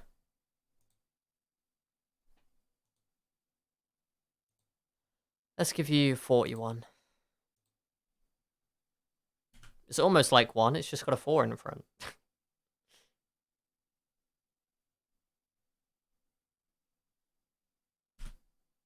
Oh, damn. Emma Hayes, the manager of Colchester. There you go.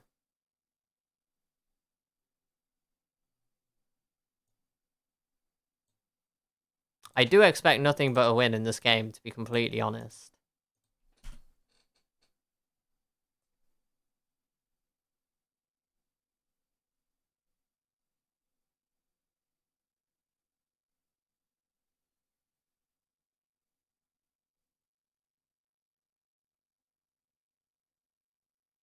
James applies the finish. I mean, he didn't apply the finish, did he? Because it's not finished. That was so weird. Alright. Dobra. Clampin. Slightly concerning. Can we win the ball here? No. There's just going to be one long ball over the top at some point, isn't there? Here it is. There we go. Yep, there we go. That was so unpredictable. I could not possibly see it coming. Ah, fuck my life. How are we losing? Are you serious?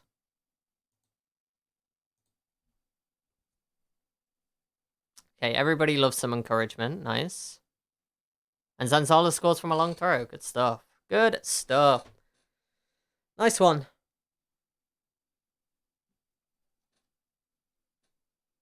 I'm not sure about Hutton taking the long throws on the left hand side. That is interesting. Don't know what's going on there. What's your team's anthem? Oh god, I don't know. I have no idea. Something about boats. Oh my god, we scored from another long throw? What the hell? Yeah, I think something about boats. They used to build ships in Barrow, so, yeah.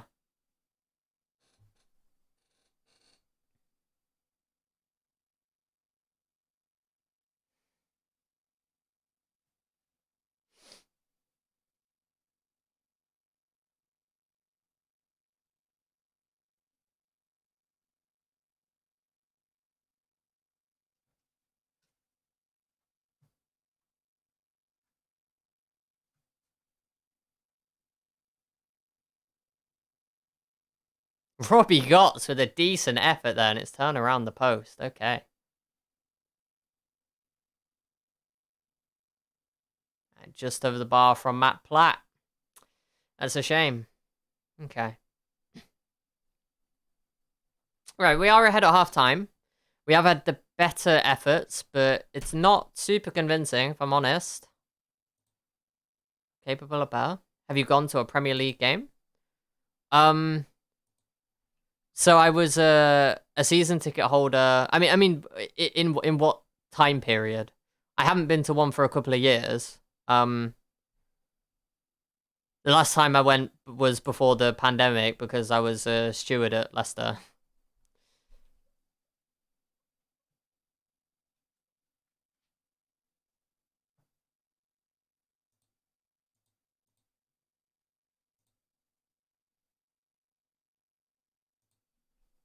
Okay. So yes, I have been to Premier League games before, for sure.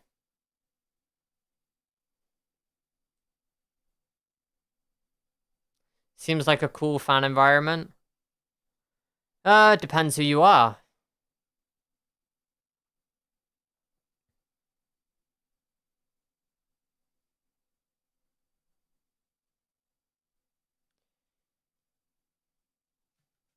I would say a good amount of the time it can be cool. Other times it can be really toxic.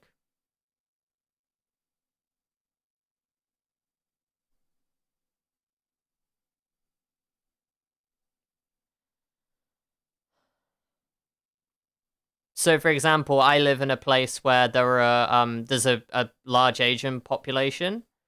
Um, Crowd fights. No, that's not really what I'm talking about. What I'm talking about basically is bigotry, right? Um, so obviously there are issues with racist fans all around the world. Um, there was a racist backlash against the England national team because three black players missed penalties in the final of a big competition. That's not the Premier League, to be fair. But then there was that backlash continued into the start of Premier League games. Um, so yeah, there's racism. There was also racism. What I was going to say was I'm from a place where there is a large Asian population, and it would not be uncommon for fans to turn up to Leicester games and sing about like basically terrorists or bombs and things like that because well Asians are terrorists obviously. Um, so there's stuff like that. There's uh Brighton is, I believe Brighton, at least at one point, was the gay capital of Europe. Um, and so there were homophobic chants sung against Brighton for like a few seasons before it got cracked down on a bit. Um, there was and also just like gypsies are just trashed, and anyone with long hair is a gyppo. So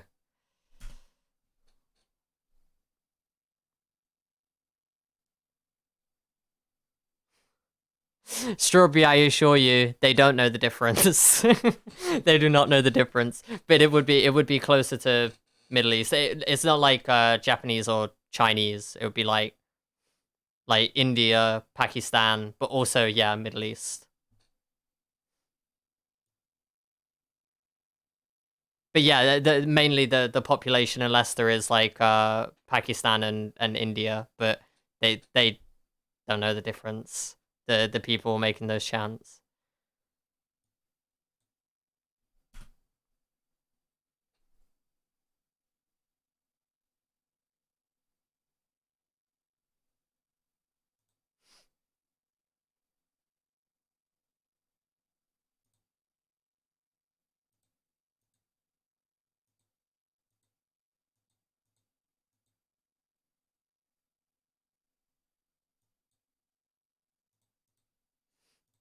But I should also say that is not it is an issue.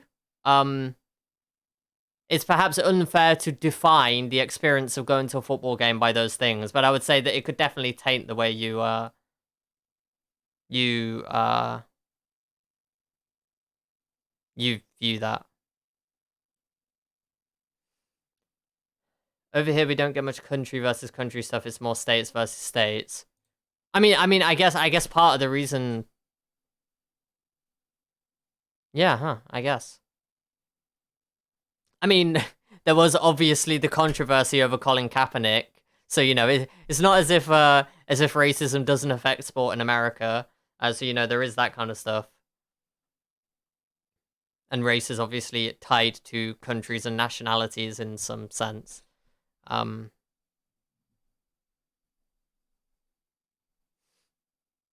but yes, I suppose state divides being bigger than local divides. I mean, actually, no, we do have local divides here as well. Um, so like the club that I support are rivals with Nottingham and Derby, which are like nearby places. So there are like local rivalries like that as well.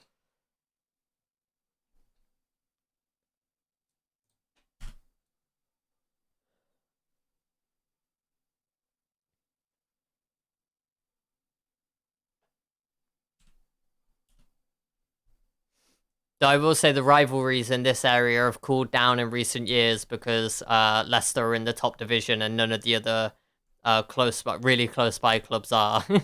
So yeah, we are just like the best team in our area of the country at the moment, and it's like not even close. So we don't even play the other teams a lot of the time. It did not always used to be that way though, for sure.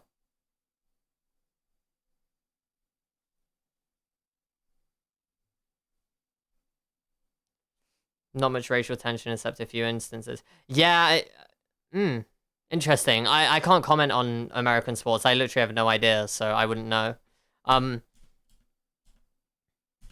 the UK is not great, but there are things that happen in, say, like Eastern Europe or with Eastern European fans. Like they have like groups of ultras or whatever, like hardcore fans, who are also like just straight up racist.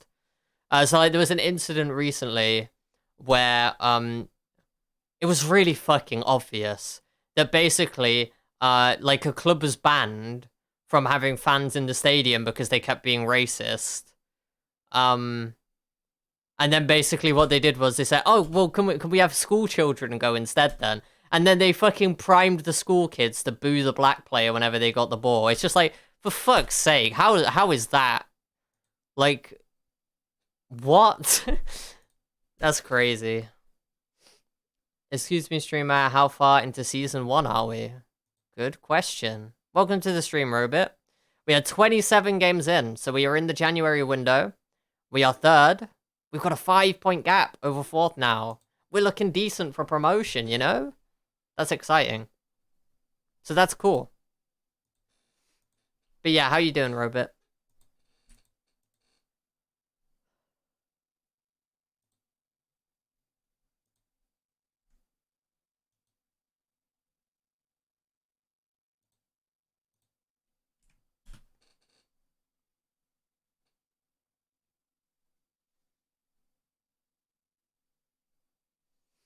Cool.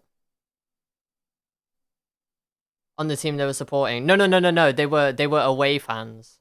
Oh, sorry, no, they were the home fans, and another team came to play there, and there was a black player on the other team, and just whenever that player got the ball, basically it was pretty clear that these kids had been primed to boo the player, whenever he got the ball, and then basically the club in their defense just said they only booed the black player and no one else. So yeah, so either the kids are all massively racist, or they've been influenced by people who have put them there.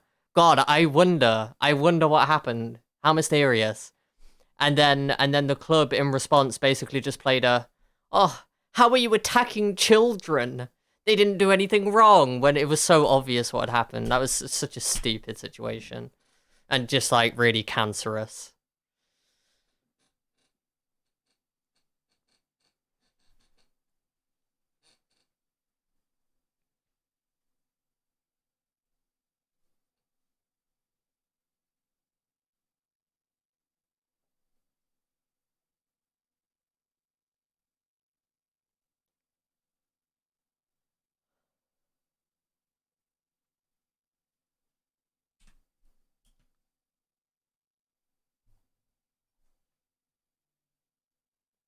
Oh my god, I do not care about any of these things. Stop. Oh wait, we need physios, do we? I'll go sign a physio. Oh no, we don't. Okay. I'm being lied to. I'm being gaslit by my inbox. Sag. Alright, Mansfield. Let's go.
Okay.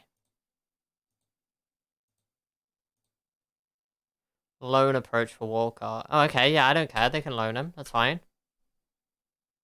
Is he related to Theo? That's what we gotta know. No, he's a similar type of player to Eric Dyer, though. That is not standing him in good stead. I've got to be completely honest. I'm not really seeing the Eric Dyer comparison, if I'm completely honest. He's rapid. That's bizarre. Okay. Anyway.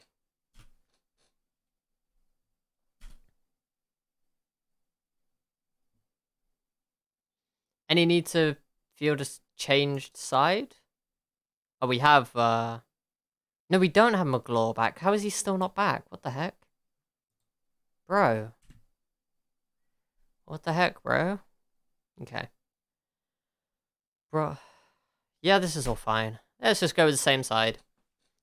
It's all good. We're just gonna beat Mansfield, and that's gonna be it.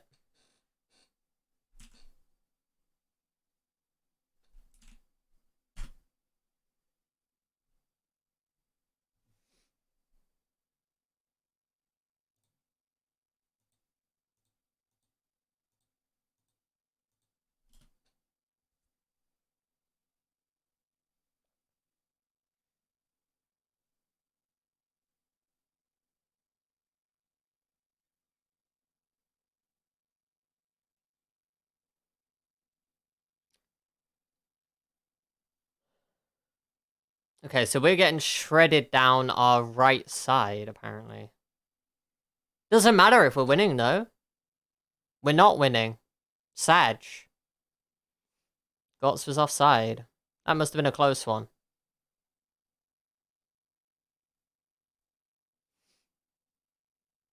Bruff. Grayson. Williams. Grayson. Maybe it's a moral victory. Hell yeah. We are morally better than the other football team because we scored a goal and it didn't count. Now that is an ethical system that I can subscribe to. What a rocket from Jamie Devitt. Now, I mean, it's just obvious that we're morally better. We're literally winning the game. Bigger number, better people. 1 is bigger than 0. That is, he's hit that unnecessarily hard. I approve of it.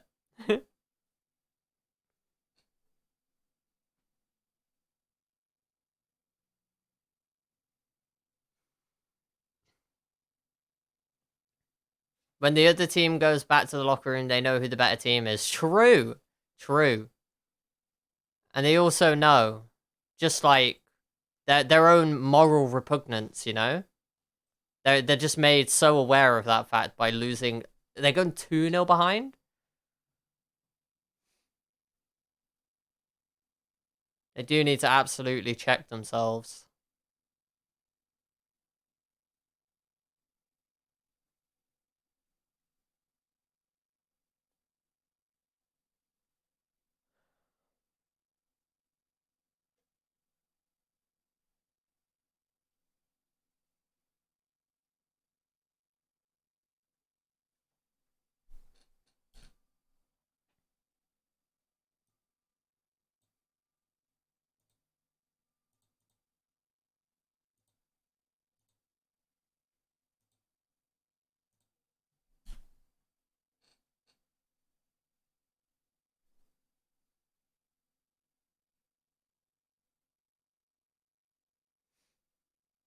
Okay, so they've gone ahead and like started donating some money to charity.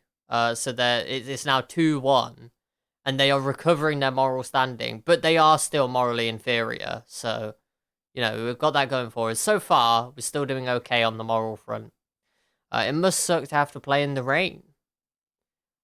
Depends. I actually liked playing football in drizzle. Like just like light drizzle it was actually really refreshing.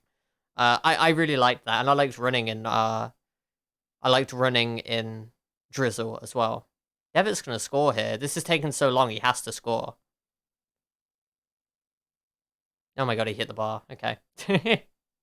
um, what's a moral? True. Amoral is when something falls outside of the realms of morality and therefore cannot be assigned a moral value. So there you go. I'm going to deliberately misinterpret your question and give you a fun fact. Have you played in snow? Yeah, that shit fucking sucks. It's honestly horrible. You're silly. Oh, and you're just so sensible, Robit. If there was going to be one word I would use to describe you, it would be sensible.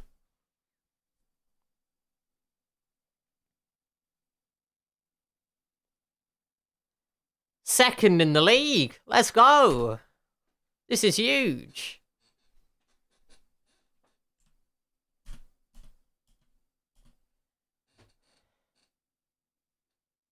Ow. My neck. I'm gonna sit back in my chair for a minute. My chair can fucking squeak and you'll just have to deal with it. Okay.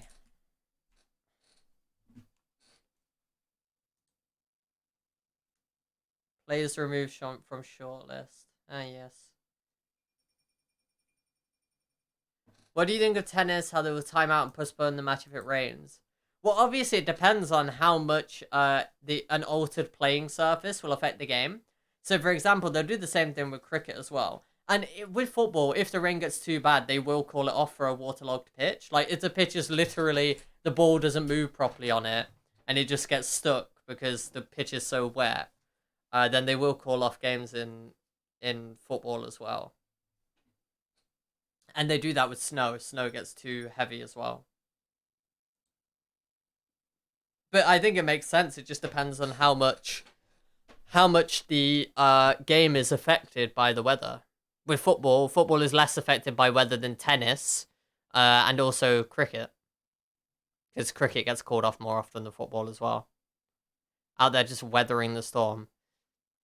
I don't think it would necessarily be that cool to just like make players get ill by making them play in minus temperatures.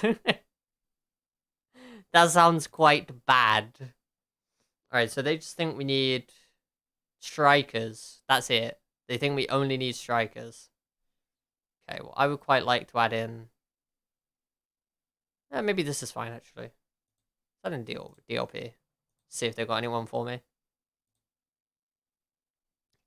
Francesco Margiotta. Honestly, not bad, but won't get a work permit, so why are you showing me? Bonnie also won't get a work permit. Leighton Stewart is only available on loan. I cannot loan anyone else. Tai Soji. San Marino 0, England 10. Oh, is it actually? I didn't know that. I knew we were playing San Marino, but Jesus Christ, 10-0. It's so sad. You hate to see it. Right, you're injury prone and inconsistent. So you are trash. Nicky Maynard, really? A 35-year-old Nicky Maynard is your answer to our striking problems. Okay, let's go ahead and move on from that. Let's say we want someone with at least 3.5 star current ability. Why didn't they forfeit halfway through? I don't think you can. I mean, I guess you could just walk off the pitch and default to a 3-0 win. I think you can do that, but I mean, like, what's the point? If you play for San Marino, you're used to getting battered 10-0 every week, so, you know, that's at least a thing.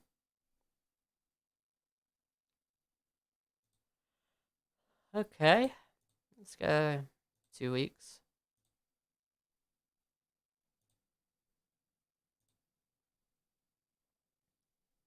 Who are you? Baldock. Sam Baldock.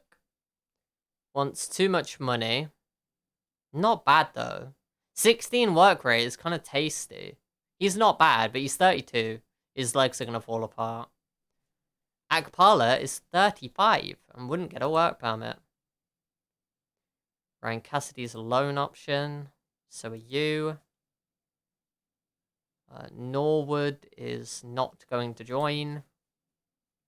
Elliot, no. Okay.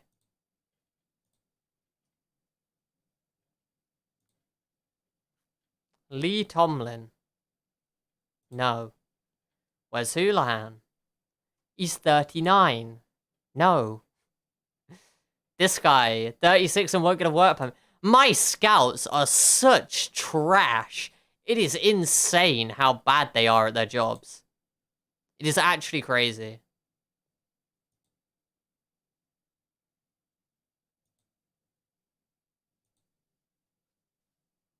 Jorge Felipe, 33. Danny Fox, 35. Frank Fielding, actually maybe not, wouldn't have been the worst emergency goalkeeper option for us here. But we got Marcus Dewhurst now, so, you know, it is what it is. Oh, we wanted $4,000 a week anyway. Okay. Kilpin. Okay, great. That was useless. Thanks, scouts. You suck.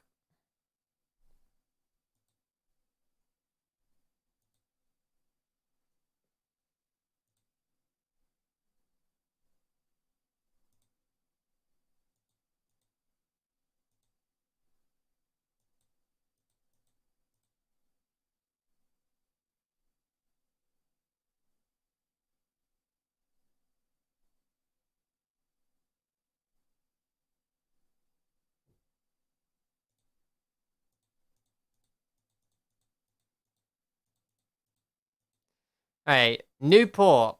Big game coming up. Kind of spooky. Might play cautious here. I don't think I've tried playing cautious yet this season, so we may as well give it a go and just see what happens.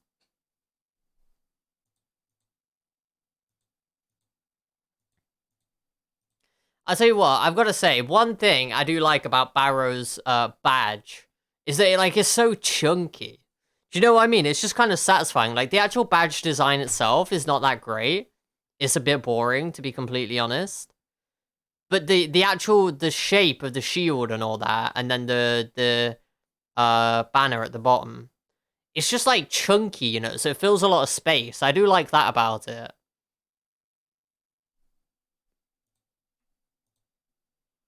Like, I have the badge really big on most of my thumbnails because I just think it looks chunky, you know? It just fills the thumbnail pretty well.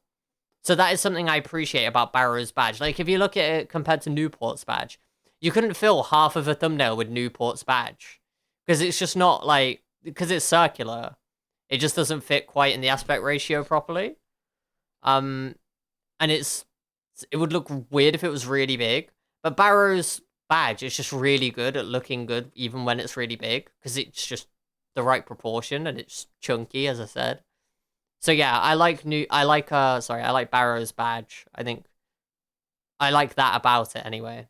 Sheffield Wednesday is not a bad one for that as well. Just this kind of badge. Crew, I don't really like the shape at the bottom. But yeah. Tell you what, that is a question. Who has the best badge in the Football League? Didn't get a notification saying you were live. Weird.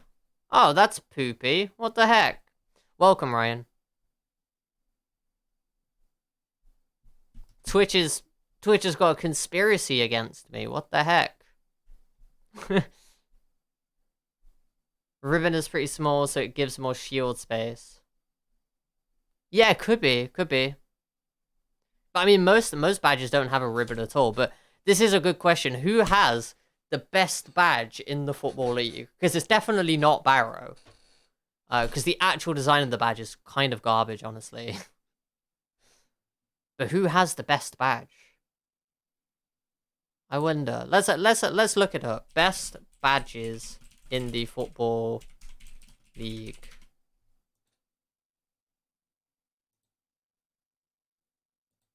Let's have a look.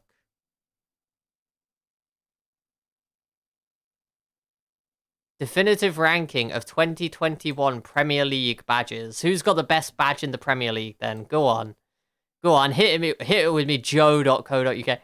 West Ham were the worst.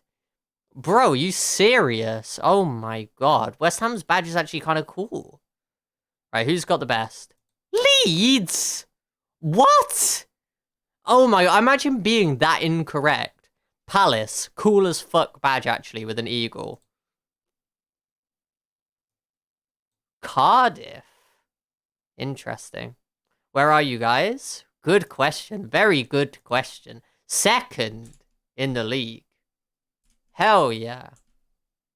Right, Leeds is not good. Newcastle is okay.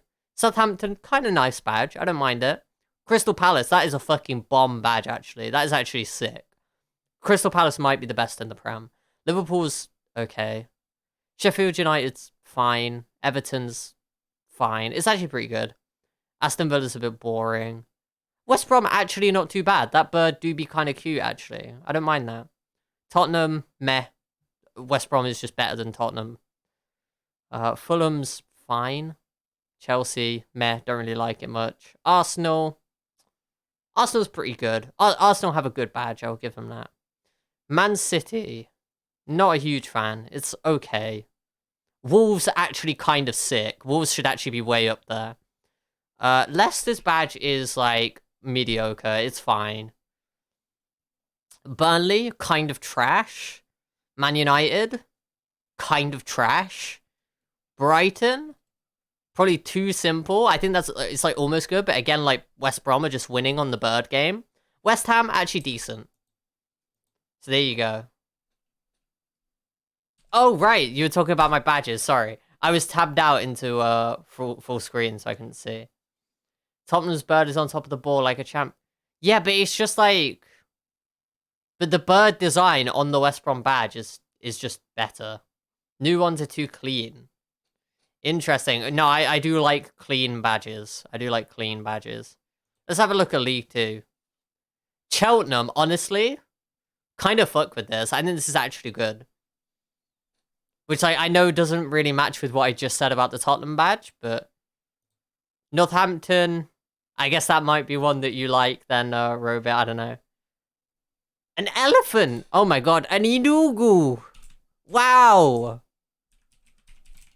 Inugu! Clean feels like a marketing team has designed it. Inugu! That's so epic! I mean, I'm not gonna lie, rest of the badge, not very good. Elephant, very cool. How is Brighton not first? Wait, you think Brighton have the best badge by far? Really? Radio Puppy, welcome to the stream. I think Brighton is okay. I was looking at 2021 season. I think West Brom is the best of the bird badges. I think the bird's kind of cute. It's got the little hawthorn there. Kind of nice.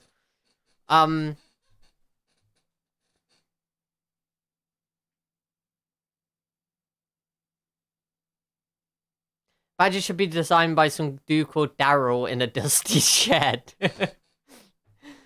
A dude called Daryl in a dusty shed who's like, he's into his heraldry, you know, so he likes his herald badges. Yeah, alright, fair enough, fair enough. Not really my vibe. I like the modern clean ones. Brighton's badge is decent. Ranking the 20 best club badges in world football. Now this... Let's have a look at some sick badges. What the fuck are these? Wait, hang on, they have to be trolling. They have to be trolling. Wait, who have they got on number 1? Who's at number 1? Vasco da Gama. I mean, it's fine. No, this has to be a troll. One sec, I'm linking this in the chat. This is absolutely a troll. There is a collection of trash badges here. Tottenham is 6th. What? In the world? There is no universe in which that is correct. Look at some of the ones higher up the fucking list, though. Like, what? Pumas? Boca is literally just a shield with some stars on it. Must say, actually, like, kind of clean. Guangzhou looks terrible. FC Santa Claus. Bro, what? Tijuana, just... Okay. Huracán kind of boring. A Pegasus badge. Okay, kind of interesting. AS Bari. I'm sorry, they have to be trolling. They have to be trolling. No one could possibly think that this is a good football badge. I can't believe that anyone thinks that that's actually good. Lucky Gold Star Huangso, actually kind of cool. New Zealand Knights, not a fan. So, as it turns out, there are a lot of trash takes.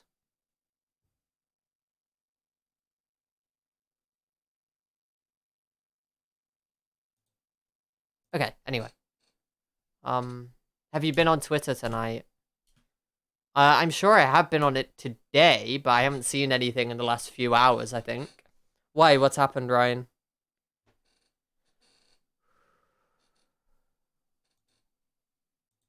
I actually do have Twitter open right now, so...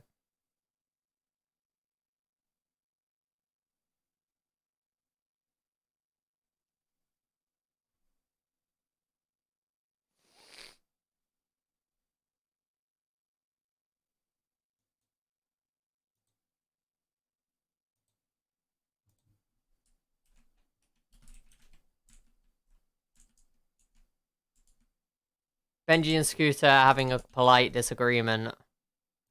Okay, are they having a polite disagreement on something of actual consequence, or is this needless drama that I do not need to involve myself in? If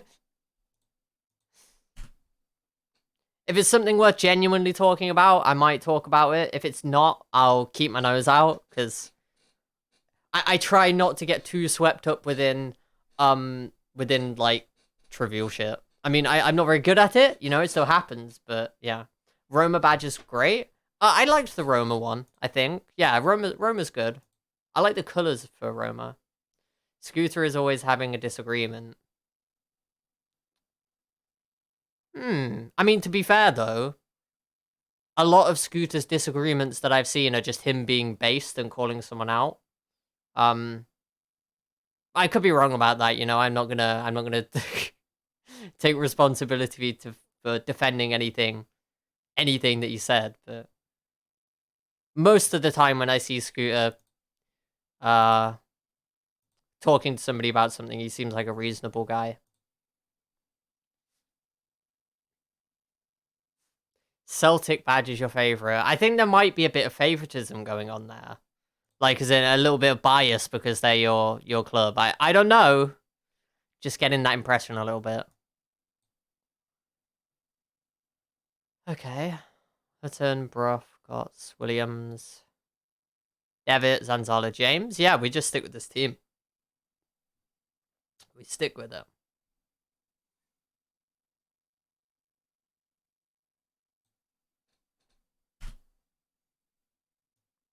Oh shit, we got 6 lone players. Right, okay. Well, Thomas, you gotta go then, buddy. Sorry. Sorry. Off you go.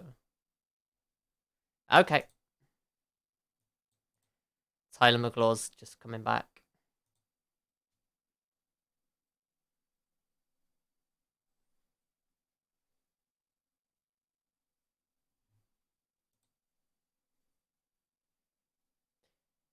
How many decking players have you got in your squad? Wait, not that many. The squad's not even that big.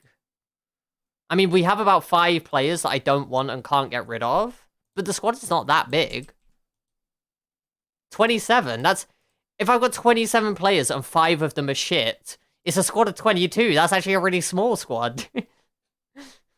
I have not been going over the top here. I made like 5 signings. You've only got 23. Well, yeah, but I've got 27 with 5 that I don't want and don't play.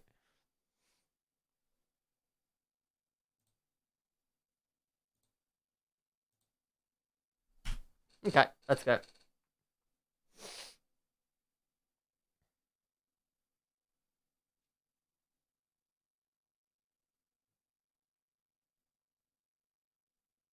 Not going over the top.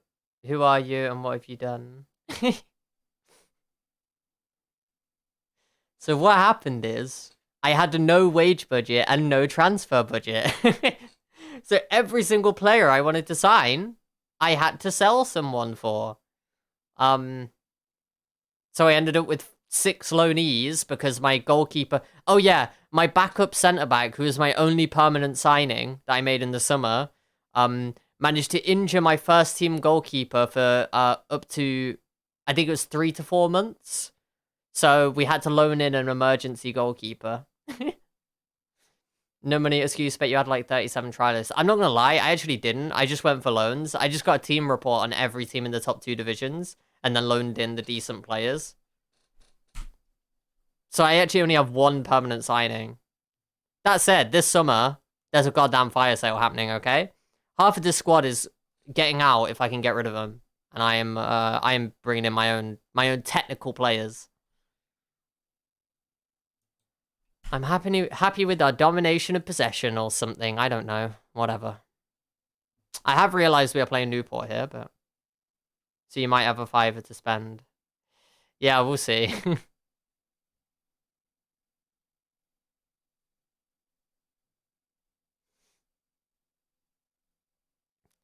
I mean, if we get promoted, we'll have money. So, you know, that's a thing. Subs time. Williams is tired. We'll get you out for Grayson. For sure. Lyons Foster having a poor game. That's disappointing. I'll switch him into wing back. And then bring on Sam Woods. Which is potentially a bit spooky. But, you know.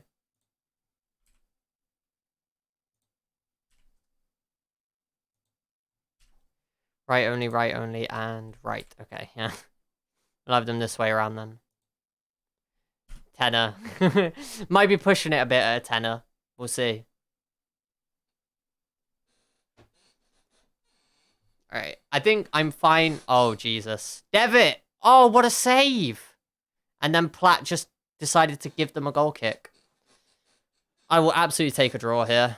That's a great result, honestly. Newport, a really good side. I will absolutely take a draw. Great result. Trust the process. Trust the fucking process. Let's go. And we're actually up to 2nd with Newport in 3rd. Interesting. 3 points off here. How many points are we in the playoffs? 8 points from the playoffs. That's not as comfortable as I was hoping, to be honest, but we'll see. Honestly, very tight race at the top end of the table.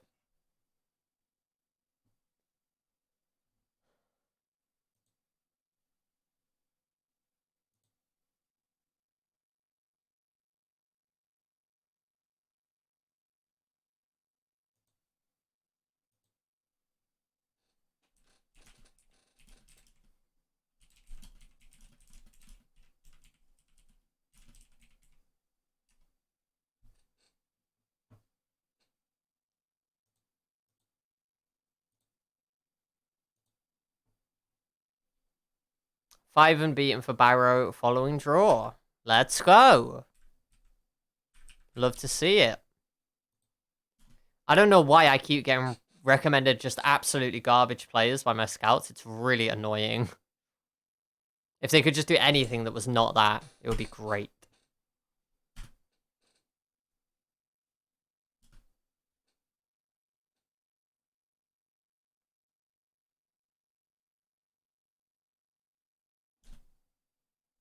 Wow, no DLPs that are worth signing. Great, thanks for that one then. I'm not gonna lie, having no scouting budget is absolutely miserable. It's so bad.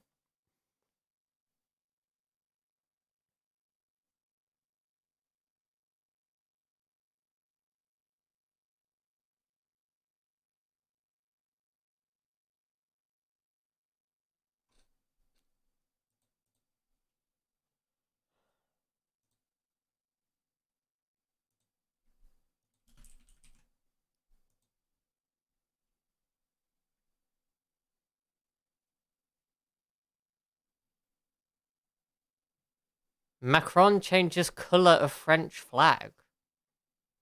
Whoa.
Solomon Kalou to Tranmere. Wait, Solomon Kalou, get in here.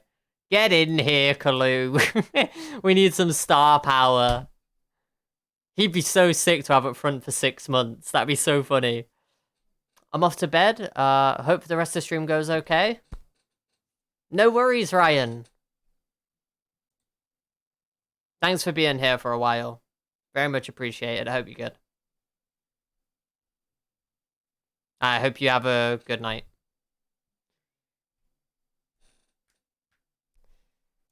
Solomon Kalou. Honestly, I vibe with that. That's so funny. That'd be so funny for just a few months. Anyway, though, I do kind of want to try and get rid of my players. List of players. Offer to clubs. I don't care. Just get out my club even if it's for free. That's fine.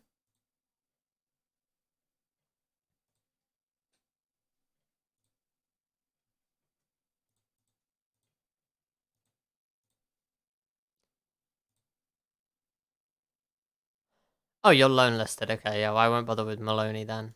You should actually not be loan listed. Because we kind of need you now. Oops. There we go. Contracts expiring. Anybody here who's like actually good at football?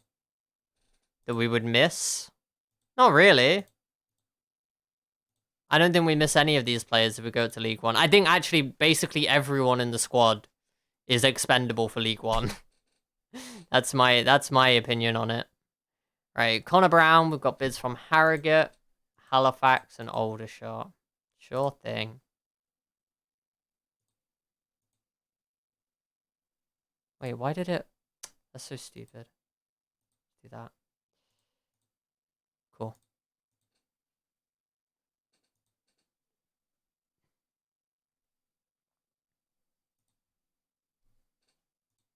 Agent offers none. Yikers.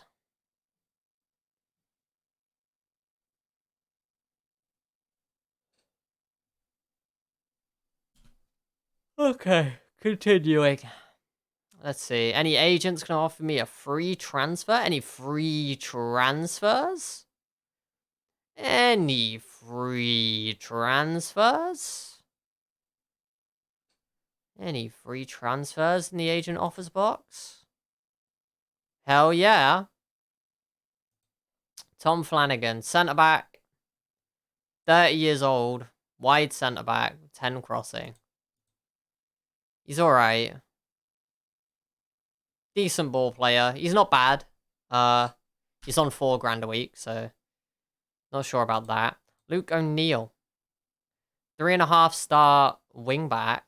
Whoa, I like him actually. He's just not got pace, but technically he's great. And all he wants is that much money. If he'll join as a squad player, I might actually pick him up. I think that's actually kind of neat.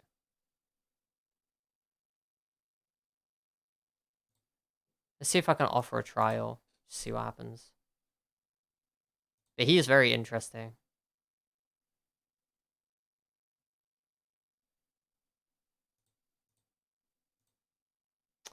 Kalou won't join on trial. What the heck, bro? He'll join as a star player, though. Hell yeah. Yeah, he won't get a work permit. Sag. Solomon Kalou. You can go to Tranmere instead if they can get a work permit for him, you know? We'll see. Alright, we can't take him on trials. So we just need to approach the sign. If he'll be a squad player, I'll take it. He won't be a squad player. Fuck. Regular starter? Is that okay? Because the problem is, if I sign him now, I'm stuck with him as a regular starter in League One as well. He also plays centre-back. He is good. He's genuinely pretty good. Huh.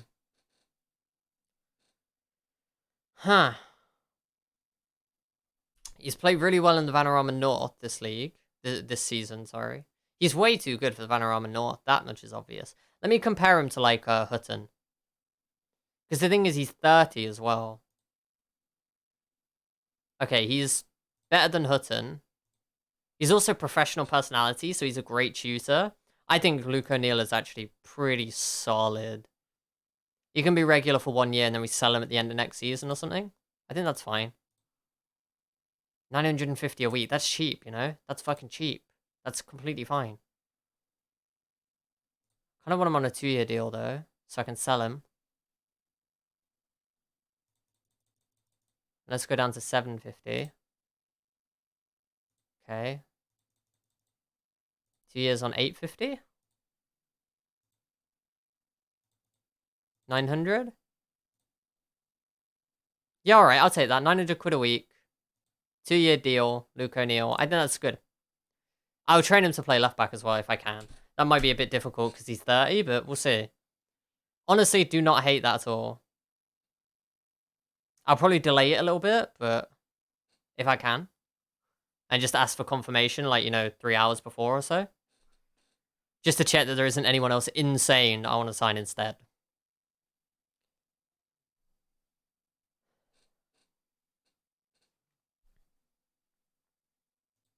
Danny Rowe. Yo, he's not bad. Good technical player again. But he is more of a winger. We don't really have wingers. David Wheater, absolutely not. Ethan Patterson is terrible. Osawe is rapid. That's about it. He's actually not bad, though. Mendes Lang. Great winger. We don't play with wingers. Does he have tackling? No. Can't train him to play wing back. Alex Baptiste. Slow as fuck. Niall Mason and Josh Sims. Josh Sims is A+. What? He wants 600 quid a week. He's got 4.5 star potential. He's 22 though, isn't he? 24. No. Just obviously not. Niall Mason. I guess I'll give him a cheeky comparison to Luke O'Neill, just in case. We'll see. O'Neill is better, in my opinion. He's better for what we want to do anyway. He's just a lot more technically well-rounded. So we'll stick with him. Hiram Boateng, too expensive for right now. But maybe in the summer. Isaac Rice wants 250 quid. He's trash. Alright, cool. We good. Let's have a look at Adam Clayton. Oh, he wants way too much money, actually. Alright. As of right now, kind of okay with this. Connor Brown is out. Wait, actually, that gives me some money to play with, doesn't it? I could actually consider going for Hiram Boateng. He is a natural box-to-box, so he can rotate with Robbie Gotts. He can also play... He plays both of my central midfield roles so well, and he can potentially learn left wing-back, which is, like, unusual. He's got reasonable personality. Avoids using weaker foot is... not great, but it's fine. Moves ball to left foot before dribble attempt. Fine, whatever. I don't hate this. Interesting. 8K. I mean, I don't need to worry about the upfront cost at all, really, to be completely honest. Wait, he's from Barrow. No. Wait, why on earth? Hang on, if I go to reports here. Minimum of 8 players trained by Barrow. Oh, or trained in England before 21st birthday. Okay. Committed, can play in couples of positions. Oh, doesn't enjoy big matches and inconsistent. Oh, that sucks. I was actually potentially going to pull the trigger on him, but not after that. Not after seeing that. Not worth it. Okay, continuing deadline day. Actually kind of fun, I like it. We've got 1.7k to play with, so we can sign another player on about $1 a week and we'll be fine. Jack Payne's gone to Peterborough for 45k. Seems like a decent bit of business for them, potentially. Is he any good? Okay, couldn't see. Right, who have we been offered then? Let's go to the inbox and look here instead. I'm going to pick up Luke O'Neill. I think it's a good signing. 400 quid is not a big deal. Obviously.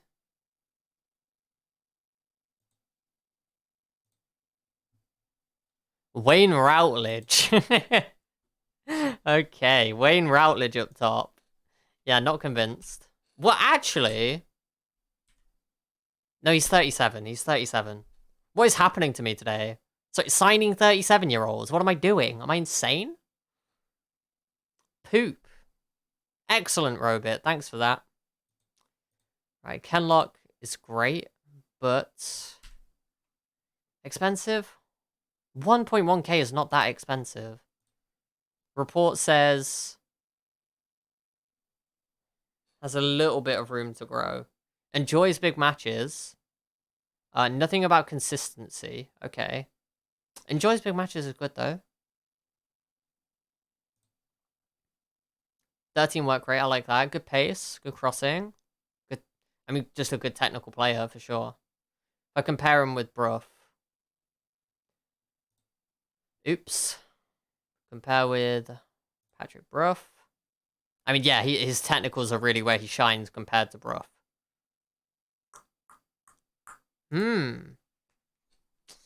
Interesting. I'm noticing he's 25 and his personality is only balanced, which is not great.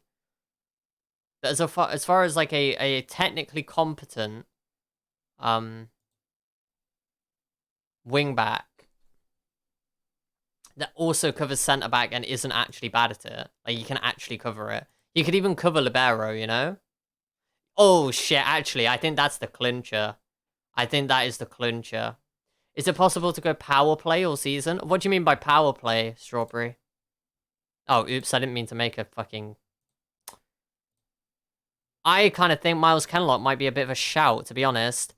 He's literally libero cover, and we don't have a permanent... Oh, no goalie. I don't think it's possible to not field a goalkeeper, actually. I'm not 100% sure.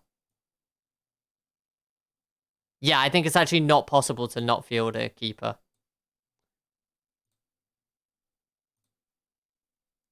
That's really tempting. Let's have a look at the rest of the players I've got here. Jake Wright is old. I know him. Ben Tricker. I mean, actually, I can just look by the recommendations, can't I? Westbrook. Stuart O'Keefe. Not bad, but he's 30. I don't hate Miles Kenlock as a transfer.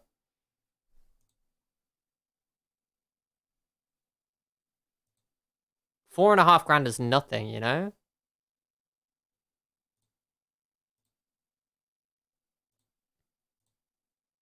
Let's see. If his wages are genuinely about $1.5 grand a week, then I'll definitely consider it. Or like slightly lower than that. Because if I look at my current wage structure... What the hell is this? God damn it. Goddamn dysfunctional game.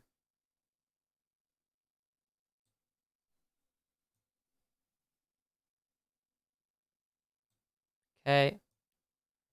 Wage and expiry. Oops. Oops.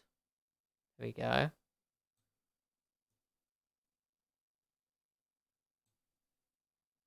Lower the positions, stuff. There we go. That's what we're looking for. So wage, yeah, I mean, the highest paid player is Zanzala. So I think I would try and keep the £2,000 a week wage cap. I think Kenlock as a regular starter on 1.5 is like kind of reasonable. God damn it, Mark Ellis, you need to leave so bad. Actually, in the spirit of that, I'll try offering them out for loan. All of the shitters. Which is basically, yeah, there's 4. So offer them out for transfer, and let's also offer them out for loan.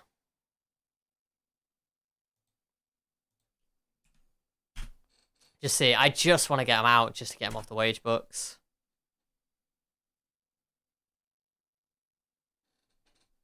Luke O'Neill is in. Overloaded with right backs, kind of. Not really, though. He can actually also kind of play libero cover as well. Yo, that's sick. He's good. He's good. I like him. 14 vision, 13 passing, 14 technique. Definitely fits our philosophy. So I'm really happy to have him. And we're going to also go with some mentoring. And make some mentoring groups. let's have a look here. So who have we got that's got good personality? You, Tom White's driven. Sort by age. Out of the oldies, who's got good personality? Yeah, that's the thing. Almost no one, right? The personality in the squad is actually kind of trash. Matt Platt will have a lot of influence because he's captain. Could check McGlaw. Let's see, what do we got here? Influence on group. So Matt Platt has the most influence, and he's resolute. You have average. Okay, so I think our two tutors really are Matt Platt and Luke O'Neill. So let's have a look. So defensive player. Who are the youngest players that need some tutoring? Yeah, we're just looking at balanced players here. Lyons Foster could do with some tutoring. Why not? Scott Maloney. That's not going to work. Stevens. Take some. Joe Grayson. And Hutton. Yeah, that works for me, actually. So what we're going to do now is I'll make another group. I'll remove you. I'll add in Luke O'Neill over here. And then I'll remove the two midfielders, which are Stevens and Grayson. And I'll add them into this group.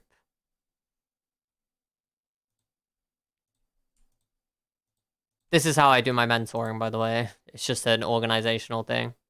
And then Matt Platt in here. Bam, so there we go. So we've got two tightly knit groups of 3 where hopefully there's going to be reasonable influence. Romeo Hutton actually isn't a great fit for this. Let's see, do we have anyone else who's a better fit? There's Maloney, but I don't know whether it really works with goalkeepers talking to defenders. Could add in Sam Woods instead. Yeah, he only has light influence. There we go. So that's looking pretty good to me. Lyons Foster should be getting a lot of benefit from working with Luke O'Neill. And Sam Woods will also get some benefit, but we're binning him off at the end of the season anyway. And then Matt Platt should be imprinting his influence onto Grayson and Stevens, hopefully. Cool. Right, you want to 1.4 to 1.8 a week. If I can get him to 1.4, good shit. Squad player, brilliant. That's so big. I want him on a longer contract than that, though. Only 2 years. That's all I can do. That's lame. I don't want to do this. See how he responds to that. If he ever plays for England, let me just check he's only in England international. Yeah, he's only eligible for England. Okay. That's fine then. So if you ever play for England, bro, you can have, like, clause offers no wage increase. What the hell are you saying? Alright, let me do that. Can I offer any more? Okay, that's weird. That's super weird. Okay, whatever. Let's try doing that. What on earth? This is so weird how this is working. Did they fix this? That's super weird.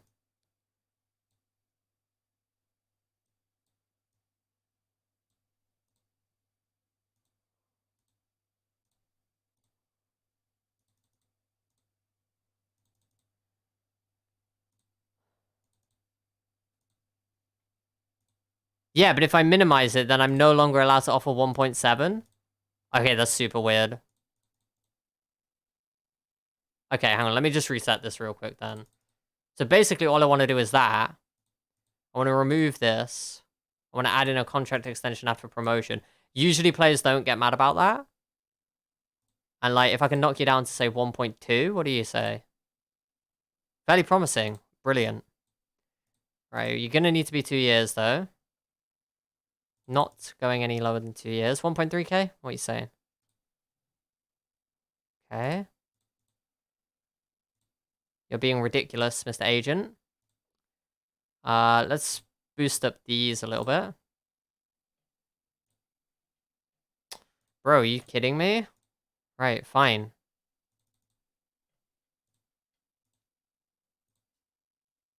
Alright, whatever. It is what it is. We got a 4-year deal for him, 1.4k a week. That agent's an asshole, but, you know, it is what it is. I think that's still a good deal.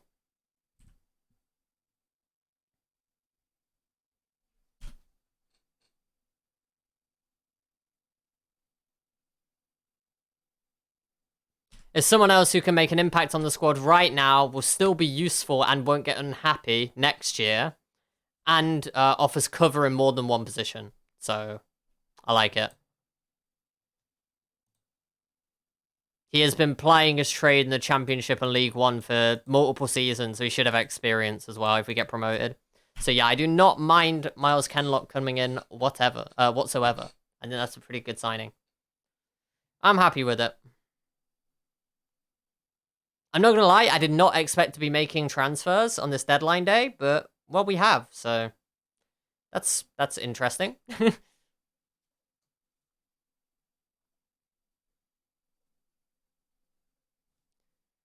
Negotiating with Mino Raiola. Something like that. Welcome to the stream, Hot Chocolate. What's going on? Glad to have you here.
Okay, this is taking a while. Would it like to continue my transfer? There we go.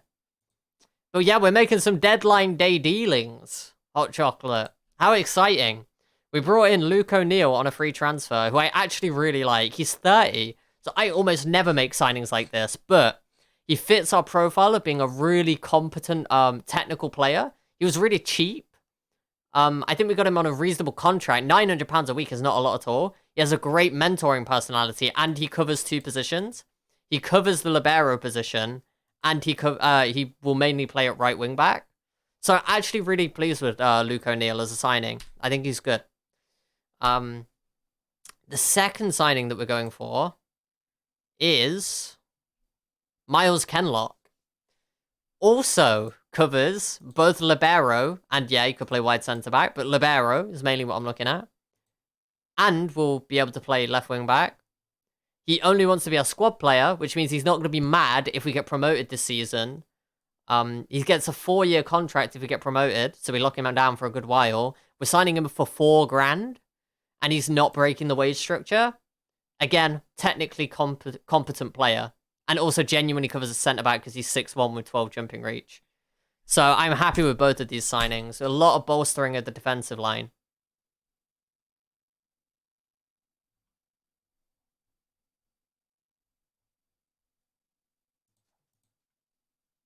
Miles Kenlock is in. There we go. And I also think that Kenlock has a bit of pace that Luke O'Neill doesn't have. And so, they're not exactly the same player when it comes to covering.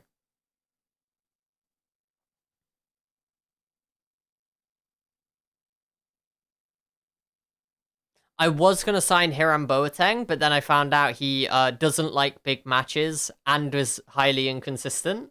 So I thought, okay, I'll pass on that one, I think. So I've gone with a couple of players that I think will just be solid Football League standard players that aren't going to be getting too big for their boots at the club. And if they get sold, they should leave for a decent amount, or they should just be useful as tutoring people and not massively expensive. So that's my idea, is just trying to set them up for the next few seasons. I think that these signings are actually pretty okay for that.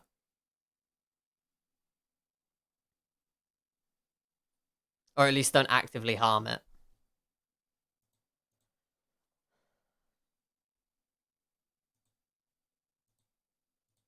There we go. Kenlock is in. 3-star current, 4-star potential. It's fine. Fits the profile. It'll be fine. It'll be fine.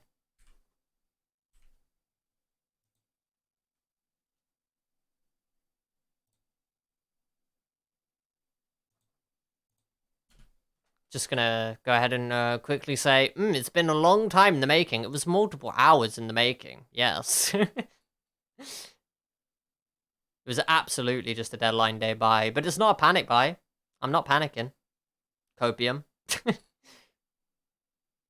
We also had to get an emergency loan goalkeeper because my backup defender injured my first team goalkeeper for 3 to 4 months. So that was fun.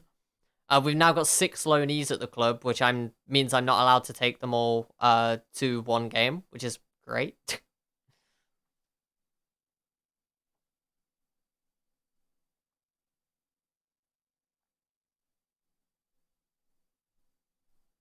This deadline day is taking a goddamn while. Come on now. Hopefully they speed this up for next year's game. That'd be nice. Continue the optimization path.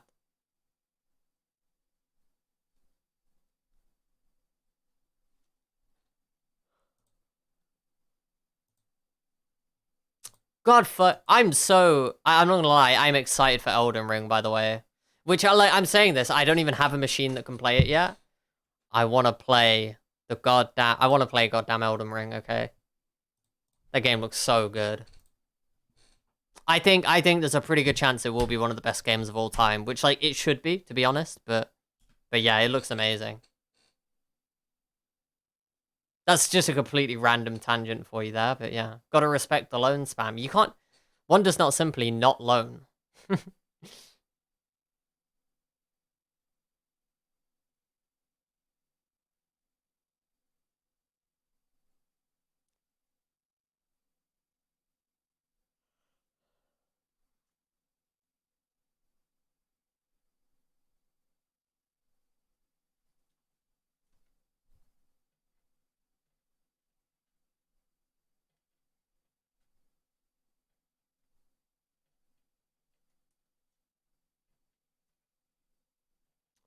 2 hours left on deadline day. Exciting.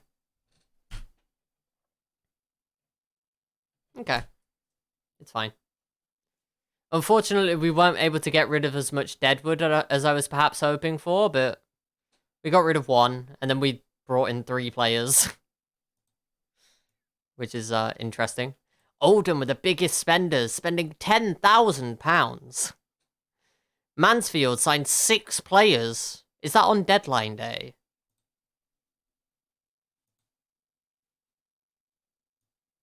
No. It's just in January in general. Okay. They actually went for Maddie Holloway, who I considered and decided against. I don't know what that game is, but you said it with such conviction that I agree. Wait, really? Have you heard of Dark Souls, Hot Chocolate?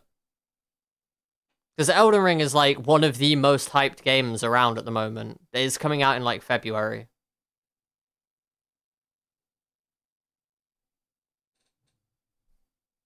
Jack Payne went to Peterborough. Is he actually good? He's okay. Oh shit, right, I need to actually, register my players. That might be a good idea. Idiot. I completely forgot. Oh god, maximum size of 22. Oh no, I didn't consider this. Uh-oh.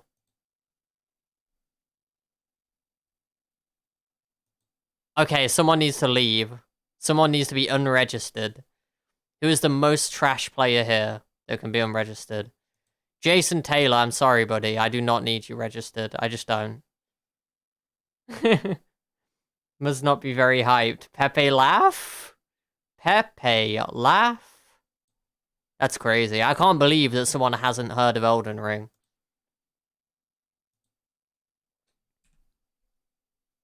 Oh, wait. Were you talking about Dark Souls there and cappering because literally everyone in the world has heard of Dark Souls? How could there be a person on the internet that hasn't heard of Dark Souls? That's insane to me. It's not quite as insane as saying you'd never heard of Pokemon before. That would be insane. You haven't heard of Elden Ring. Right, okay, so basically, Elden Ring is the, being real, it's basically another Dark Souls, but set in a different world, and, a different theme, and it's open world. So, it's basically open world Dark Souls. It's made by the same person who made, who led the design of Dark Souls 1 and 3.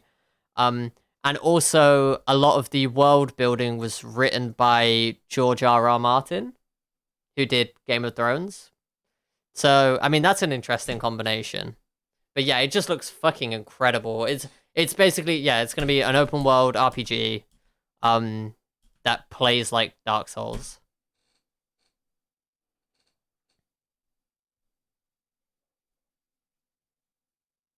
But from the look of the network test, even though it's open world, it seems to be incredibly dense with content. Like, ridiculously dense with content. So there isn't just, like, loads of open world where there's loads of shit that is just flat world or whatever you don't care about. It seems so dense. So either they've like gaslit everyone with the network test and pretended the world is really dense and actually there's hardly anything in the rest of the world, or the whole game is actually that dense, and in that case it's like an insane open world game.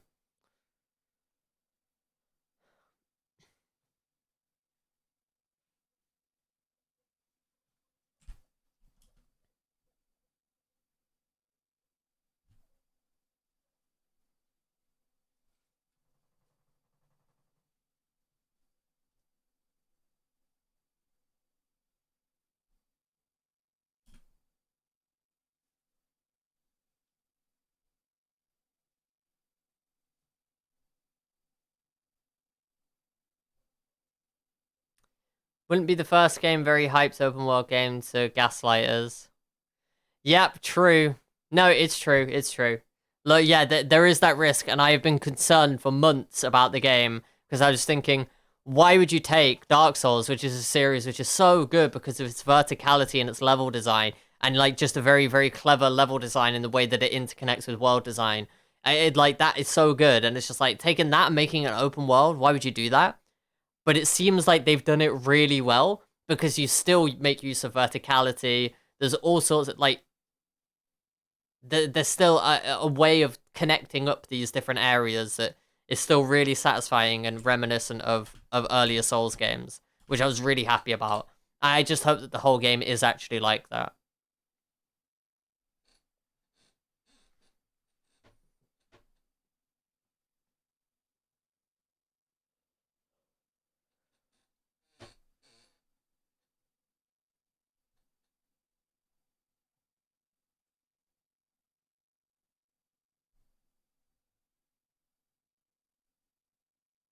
Wanting to avenge ourselves for Tranmere. I mean, okay. Do not know or care what happened to Tranmere, but that's okay.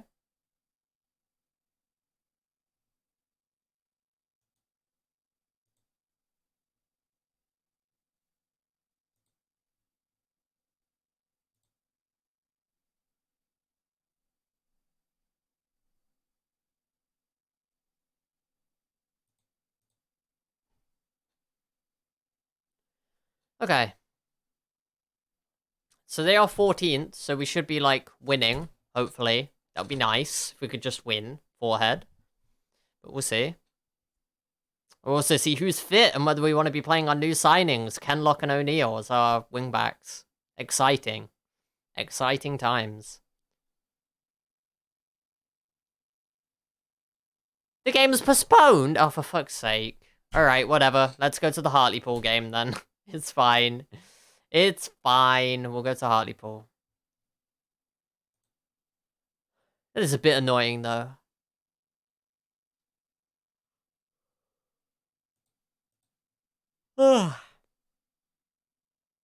Postponed. Never had that before. Really? I've definitely had that before. I think the most disastrous changing of schedules I've ever had was my Colchester save last year when we made it to a Carabao Cup final, and I holidayed forward to the day of the game, and it turned out that the game had been moved forward, so I holidayed through it, and we won the fucking cup. So I missed us winning the Carabao Cup and getting into Europe in our first season in the Prem. Oh, sorry, second season in the Prem. Because I holidayed through it because they rescheduled the match. Absolute banter. It was so funny though. But it was not good. Alright, we dropped to third, but we got a game in hand, so that's okay. deal with that. Let's have a look at our schedule. How have we been doing? Recently, great. We had a bit of a dodgy patch here. Actually lost 3 in a row. Jesus. And then that, and that. So yeah, we actually only won 2 out of 8 games. Yikers. 2 and 9. But now we're on 5 unbeaten and 4 wins. So that's cool.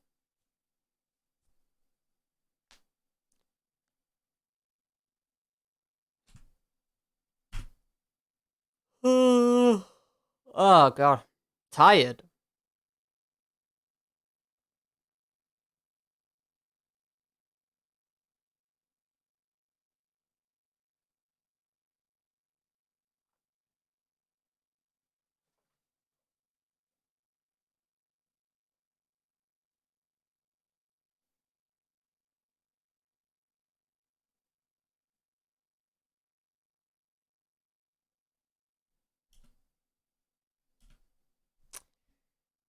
Training schedule changes that apparently... Ah, yes, please review and feel free to make any changes you deem necessary. Yes, I can definitely make changes to this. Wow, I'm so glad that I was offered the ability to make changes to this training schedule. God damn it. Literally could not change anything.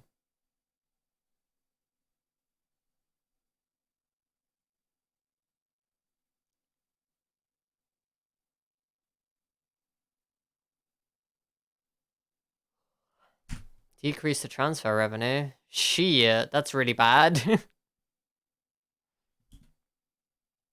10%? That's so bad. I've basically got no way of getting transfer budget now except, like, getting wage budget and converting it. That's really not good. I hope that goes up if we get promoted, because otherwise that's problematic. You know what? I should actually be asking the board for shit as well. Can I get a coaching course? Thank you. They're not going to improve facilities because the financial situation's bad.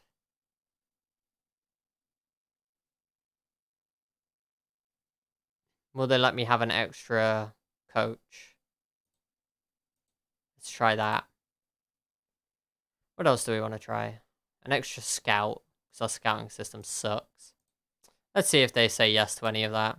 Oh, hey, cool. I get myself a Continental B. Poggers. A Continental B. More like a Pogtinental B. I don't know what that means. Never mind. Actually kill me. I'm allowed a new scout. I'm not allowed a new coach. Okay. Whatever. Staff search. Wait, how? Oh, we're over the wage budget now. The fuck? Jesus Christ, whatever. Next season, wage transfer budget, £0. Amazing. Jesus Christ. I was not ready for this level of financial difficulty.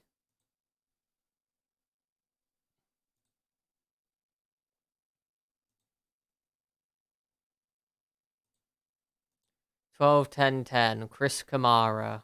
Wait, is this... It's not the commentator.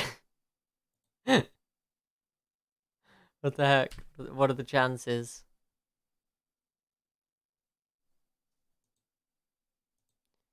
Right, I think John Hale is going to want a lot of money, right? Yeah. Literally double everyone else. What an ass. He's much older than 37. Oh, yeah, good point. Good point. Yeah, that makes sense. Really, these are just the best that we have available to us. Brian Laws looks great. Oh, yeah, sure, you're affordable as well. Okay, cool. Get you in.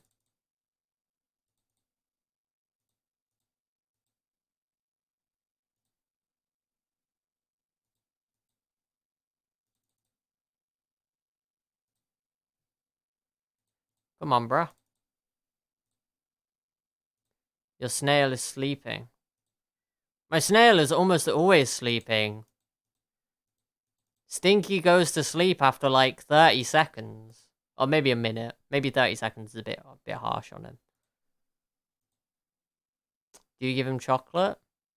I give him chocolate if people redeem it in the channel point rewards, but I wouldn't recommend doing it now because I'm going to end in like after this game. So usually if you're going to redeem feeding the snail, then you want to do it when there's at least an hour left of the stream. You can watch him zoom around for an hour.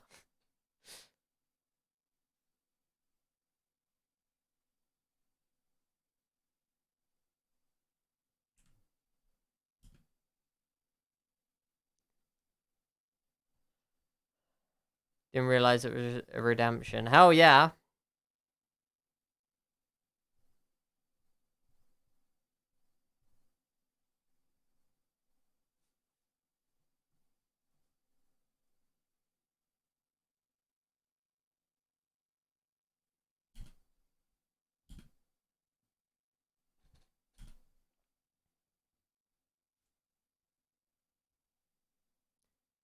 Okay.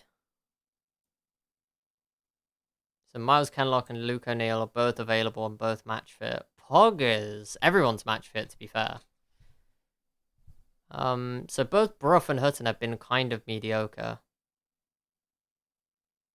Bruff is wanted by crew. Interesting. 6.5 in your last game and I subbed you. Okay. Bruff. 6.8. Okay. So we will, for today, we shall switch out Hutton. We shall drop Josh K, unfortunately. And bring in Luke O'Neill. And we will bring you, Mr. Kenlock, onto the bench for Kugosi. There we go. So O'Neill comes straight into the side because I reckon he's going to be solid.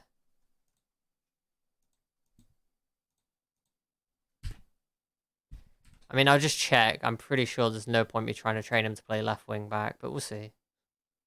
We'll see.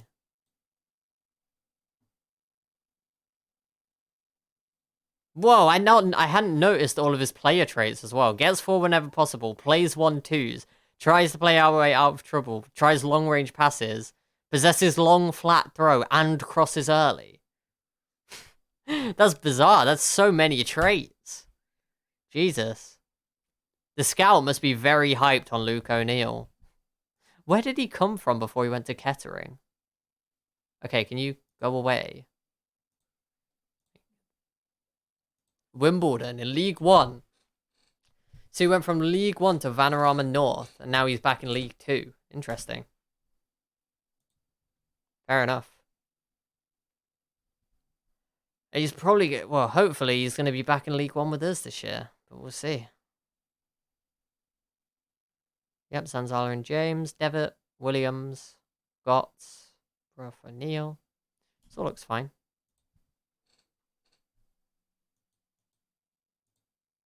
Two? Sure.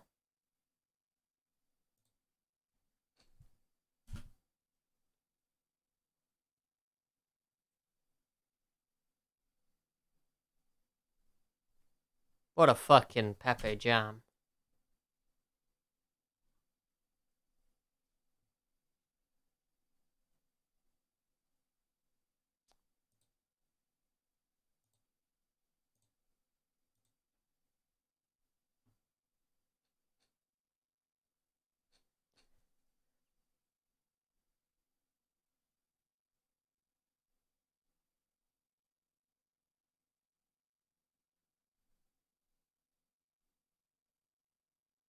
Okay, 15 minutes in and nothing has happened. Amazing. Gotta love doing nothing for 15 minutes. Okay.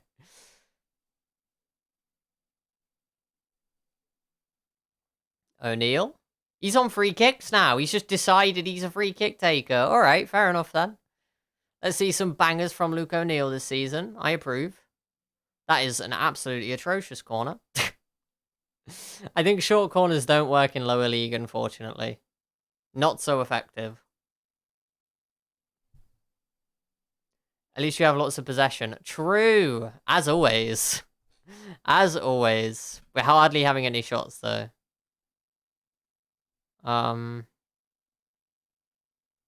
Can I not go for we've not had enough shots?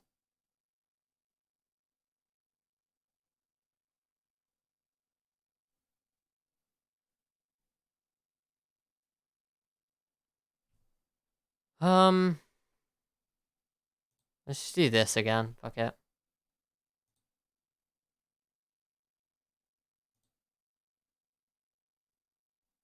Okay.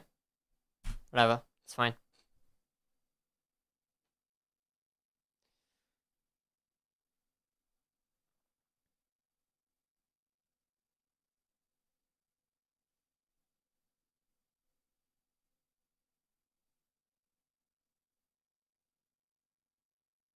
Nice. Matt Platt with a header from a corner. We'll take it. We will take it. Ntambwe with his missed header has allowed us to sneak into the lead. Good stuff.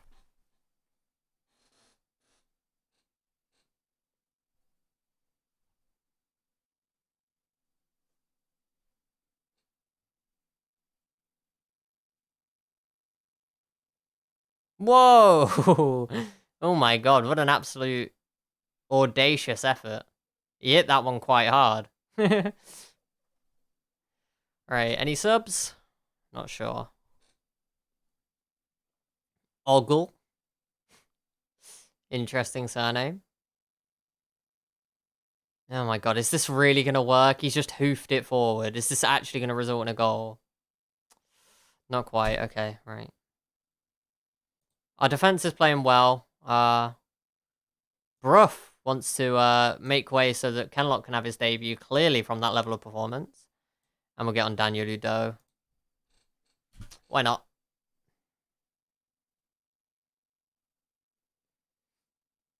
Come on, Kenlock. Grab yourself a contribution. They've not had a shot on target in the entire game. We've seen both of their attempts then. We've had 18 shots, 10 on target, and wouldn't... Oh, shit. No! No, don't do this to me! What?!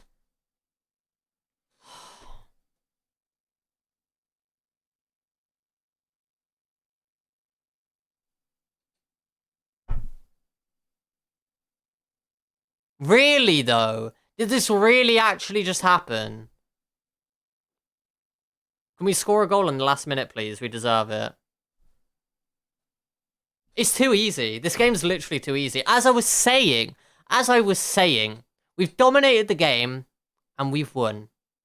It's just that easy. This is all you have to do. Miles Kenlock literally popping off. It's insane. Okay. Oh. Panic over. Never mind clipping that.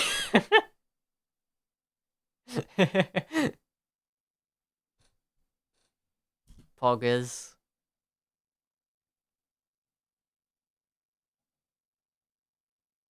Right, just take it. Just take the dub. Take the dub and move on. Up to second place with the game in hand. We're doing it, everyone. We're doing it. O'Neal impresses on his debut and Kenlock grabs himself an assist. Brilliant stuff. Okay, that is going to be it for today then.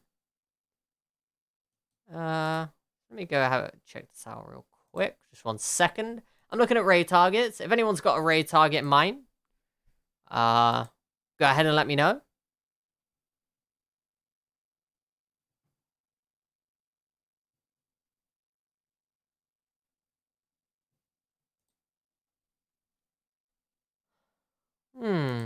I do have an idea, but if anyone else wants to... Well, no one else has suggested anyone, so we're going to go ahead and raid the Mighty Apu. Oops. Just make sure I typed that correctly. Yep. There we go. So, thanks so much for being here, everyone. Hopefully I'll be back day after tomorrow. We'll see. We'll see, because obviously... Like, I really can't promise anything. I've done well to do 2 days in a row. I'm happy with that. We'll see. I won't be back tomorrow, but hopefully day after. But yeah, on that note, enjoy yourselves over at the raid, and I'll see you soon. See you soon, Hot Chocolate. Thanks for being here.